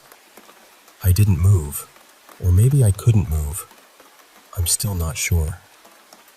It felt like it lasted for a long time. Then I started speaking, but it didn't feel like the words were really coming from me. It felt more like something was communicating through me. I think I said something out loud, close to, "I'm angry because I'm not here." The tone felt frustrated, maybe even slightly angry. Right away, I interpreted it as one of those negative energies expressing anger because it couldn't exist in a physical body the way I do.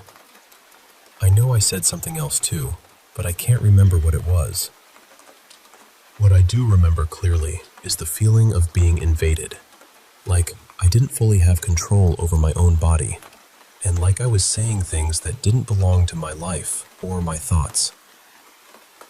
This was the first time I had ever experienced anything quite like that. It reminded me of sleep paralysis in some ways, but it was also very different. It was less terrifying somehow, but much more intense. That's the part I can't stop thinking about. Maybe it was just a dream. Maybe my mind was processing everything from the energy evaluation earlier that day. But it felt so real. I keep wondering whether something really was trying to communicate before being cleared away from me. Has anyone else ever experienced something like this?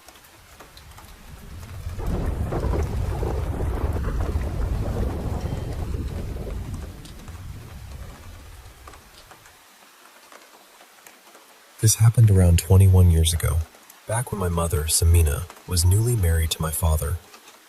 It was just an ordinary evening at first. My mother was at home, and my father was still at his office, getting ready to leave. Like any husband and wife, they had that simple little conversation over the phone. She asked him what he wanted to eat when he got home. He told her he was craving kebabs. That was very normal for him, honestly. He loved eating them after work, so she didn't think anything of it. But right after the call ended, my mother heard footsteps upstairs. At that time, the house was more open than it is now. There was a long staircase leading down from the upper floor, and there wasn't any partition, so if someone came downstairs, you could clearly see them. And then she saw him. My father. He came down the stairs as if he had just woken up from sleep. He was yawning, rubbing his face a little, and he didn't mention the phone call. He didn't ask about food. He didn't ask for kebabs. He just looked at my mother and gently asked how she was, like he had been home the whole time. My mother froze inside, because only moments earlier, she had been speaking to him while he was still at the office. And his office was at least 30 minutes away. Then this version of my father walked toward the garage. My mother got scared and immediately told my father's sister, who was also in the house. His sister called him right away and asked, "Where are you?" My father sounded confused and said, "Why? I'm at the office." She didn't want to alarm him over the phone, so she simply said, "Okay," and ended the call. By the time they checked the garage, the figure was gone. A little while later, my real father came home, exactly when he should have. My mother told him everything, still shaken by what she had seen. He didn't laugh at her. He didn't dismiss it either. He just said, "Pray that whatever it was, it doesn't harm us, and that it leaves." My mother believed for a long time that there was some kind of presence near her in those days. In Islam, we are taught to recite Ayat al-Kursi, the verse of the throne, and not to try speaking to such beings because, if it was a jinn, it was better not to engage with it at all.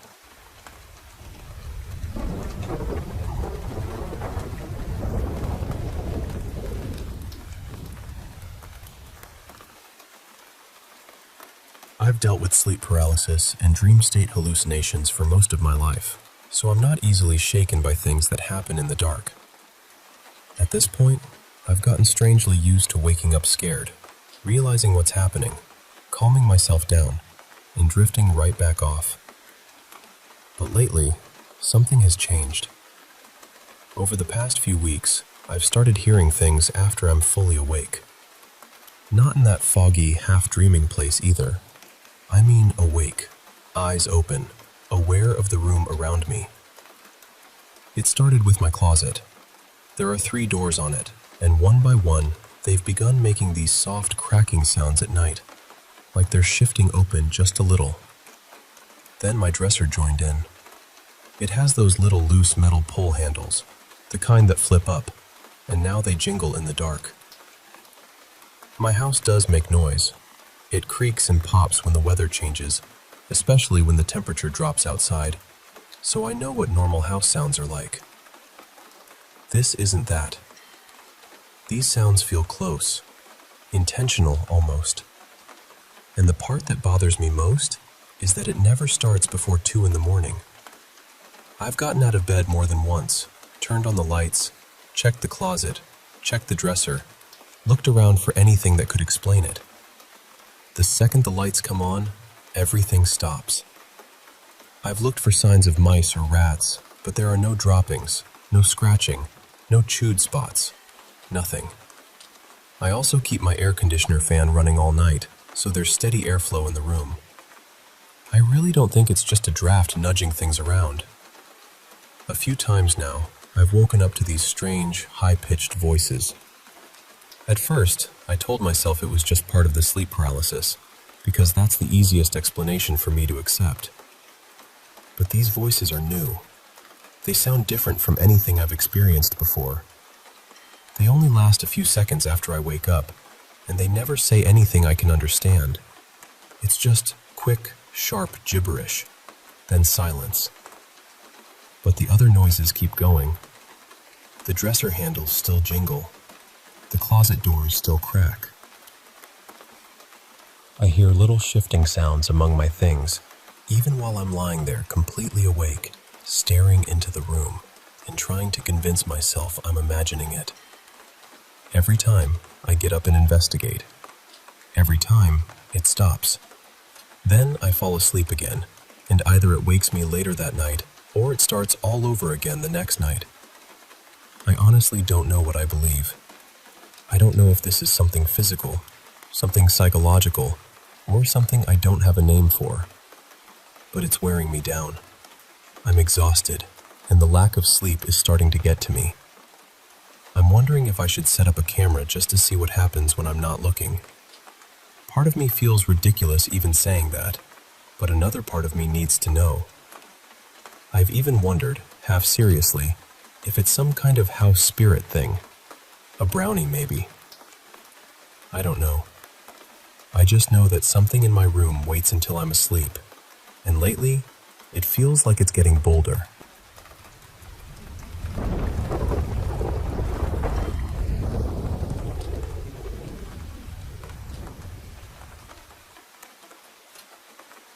I've had a lot of people tell me I should share my story, and honestly, I never knew where to put it, because the truth about my husband's betrayal and the divorce that may be coming still isn't public.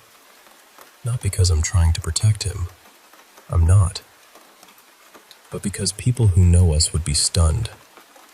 To everyone else, we looked solid. We looked happy. We looked like one of those couples people point to and say, "That's what I want." Even after so many years together, I thought we were still deeply in love. We were close, affectionate, connected. We had 3 kids, long work weeks, exhaustion, pregnancy, postpartum chaos, real life pressing in from every side, and somehow I still believed we were each other's safe place.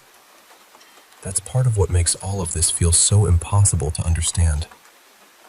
My grandma, who I called Gigi, was my best friend. She lived right next door to me my whole life, and I spent so much time with her. My older kids got to know her too, and that still feels like one of the biggest blessings of my life. She was strong, funny, kind, and full of life. She never had to tear anyone down to fill a room, and she loved my grandpa with her whole heart. Their love was the kind that teaches everyone around it what devotion is supposed to look like. My mom grew up seeing that. My parents had that kind of marriage too. And I thought I had it. I really did.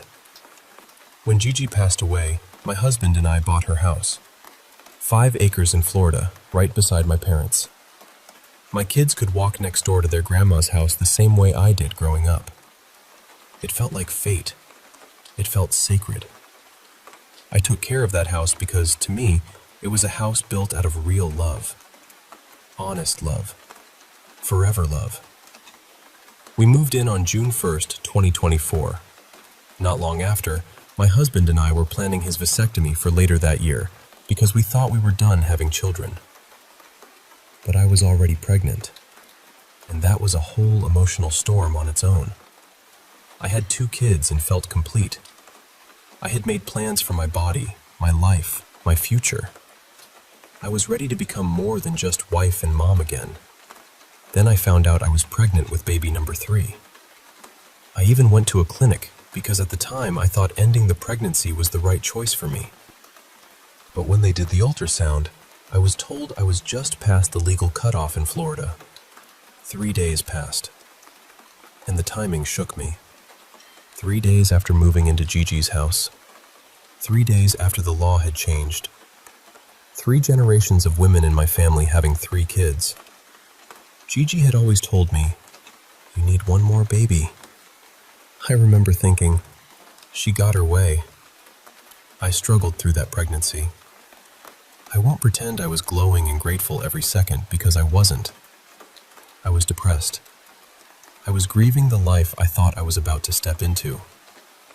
But when my son was born in March 2025, something in me knew he was meant to be here. I didn't understand the whole reason yet. Then came August 3rd, 2025. That night, my husband and I had been intimate, and afterward we were lying in bed, cuddled up, drifting off to sleep. I heard a notification on his phone. It wasn't his usual text sound, but I ignored it. I trusted him. We knew each other's phone passwords. We could grab each other's phones whenever we wanted, but we never really felt the need to. Then another notification came through, and I woke up with my whole body jolting, like electricity had gone through me. I heard, clear as anything, Gigi's voice say, "Open his phone." I was shaking. My heart was pounding. The hair on my arms stood up. I reached over him while he was sleeping, opened his phone, and right there was an app he had been using to message other women.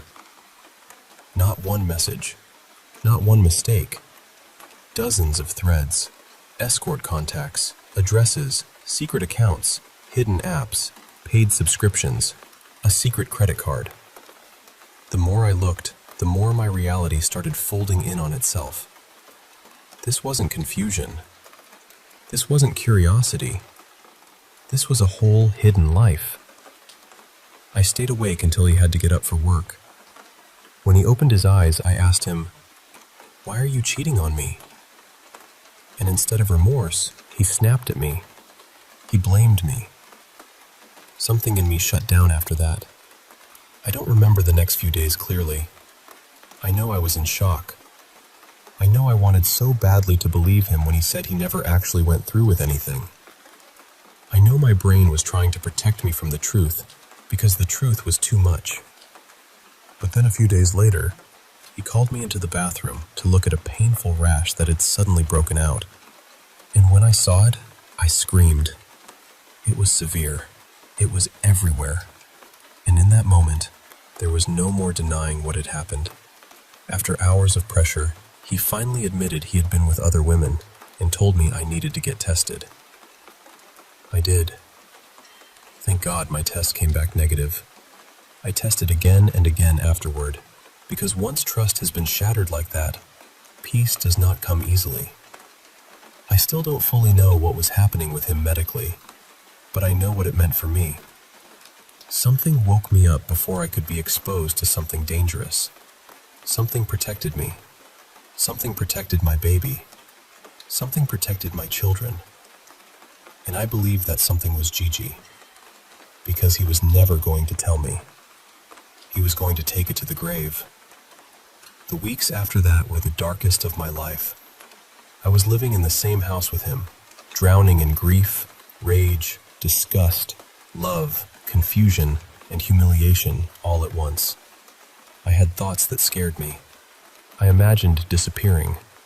I imagined leaving everything behind and becoming someone else somewhere far away. But my newborn kept me here. His tiny life anchored me when nothing else could. I truly believe he came into this world to save me from myself. He was my little lifeline, my heaven-sent reason to keep breathing. Then, on August 20th, I woke up with this heavy, overpowering feeling that there was more. Not just recent betrayal, more history, more lies. So I sat my husband down and said, "Tell me about the last 5 years." I don't even know why I chose 5 years. I had no proof of that timeline, no sign, no clue. But he confessed. He told me it had started in 2021. And then another piece of my life clicked into place in the most devastating way. In 2022, I had been diagnosed with high-risk HPV. I had believed it must have come from before him, something dormant from years earlier. Since then, I had gone through painful biopsies every few months to monitor for cervical cancer. He watched me suffer through that. He knew.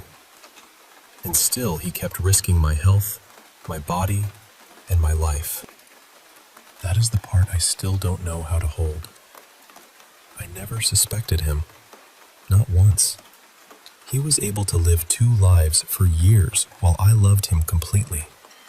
But the moment we moved into Gigi's house, it was like she said, "Not here. Not in my home." And everything came into the light. I miss her every day. I feel her with me. I feel her guidance in that house, in the walls, in the land, in the little signs that keep showing up when I need them most. I don't know exactly what happens next. I don't know how long healing takes. I don't know what life looks like when the person you trusted most becomes the person who hurt you deepest. But I do know this. That house was built on love before him. It will be filled with love after him. And one day, I believe it will feel like home again.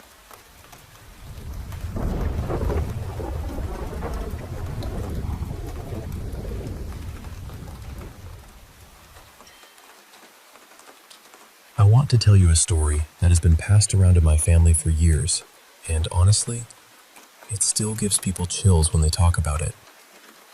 It is one of those stories that sounds impossible at first, until you hear it from the people who lived through it. This happened sometime in the early 1990s in my mother's village in Azad, Kashmir, Pakistan. Back then, the village was not developed the way it is now. There were no bright streetlights, no easy transport, and once night fell, people usually stayed inside.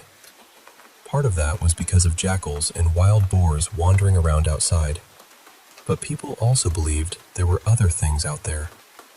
Things you did not want to cross paths with after dark. One night, there was a family gathering at my grandmother's house. Everyone was sitting together, talking, laughing, and enjoying the evening when a few cousins started craving a special kind of tea. The problem was, there was none left in the house. So 2 of my uncles, I'll call them Haris and Hamza, decided to go and buy some from a shop. The shop was quite far away, because in those days, stores were not close by like they are now. They wrapped themselves up, stepped out into the cold night, and began walking. After a while, Haris suggested they cut through the fields to save time. Hamza looked around, did not see any animals, and agreed. So they left the main path and started walking through the dark fields. They had not gone too far when they saw an old man standing completely still in the middle of the field. He was dressed entirely in white. At first, they thought he was just some elderly man from the village, maybe someone passing through. But something about him felt wrong. He was not moving at all. Not even a little. He was just standing there, quiet and still, as though he had been waiting for them. The two brothers tried to walk past him, but they could not. They said it felt as if something invisible was holding them in place. Their legs would not move forward, no matter how hard they tried. The night around them went strangely silent, and that is when fear really began to settle in. Then they turned and looked at the old man again, and he started growing taller, slowly at first, then more and more. His body stretched upward into the darkness. Hadis and Hamza could not move. They could not scream. They could not even look away. They just stood there, frozen, watching this figure rise higher and higher until he seemed to reach the sky itself. For what felt like a long, cruel minute, they were trapped there, staring at something no human being should ever have to see. Then, everything went blank. When they finally came back to their senses, they were no longer together. One of them was standing at one end of the village, and the other was at the opposite side. Both were completely alone, confused, and terrified. They did not try to find each other. They did not even go back to my grandmother's house that night. They were so shaken that each of them went to the nearest relative's home and stayed there until morning. At dawn, they returned to the family gathering, pale, sweating, and devastated. They told everyone what had happened, and the fear in their faces was enough for the family to believe them. And after that night, until the village became more developed, no one in our family went outside after 10 p.m.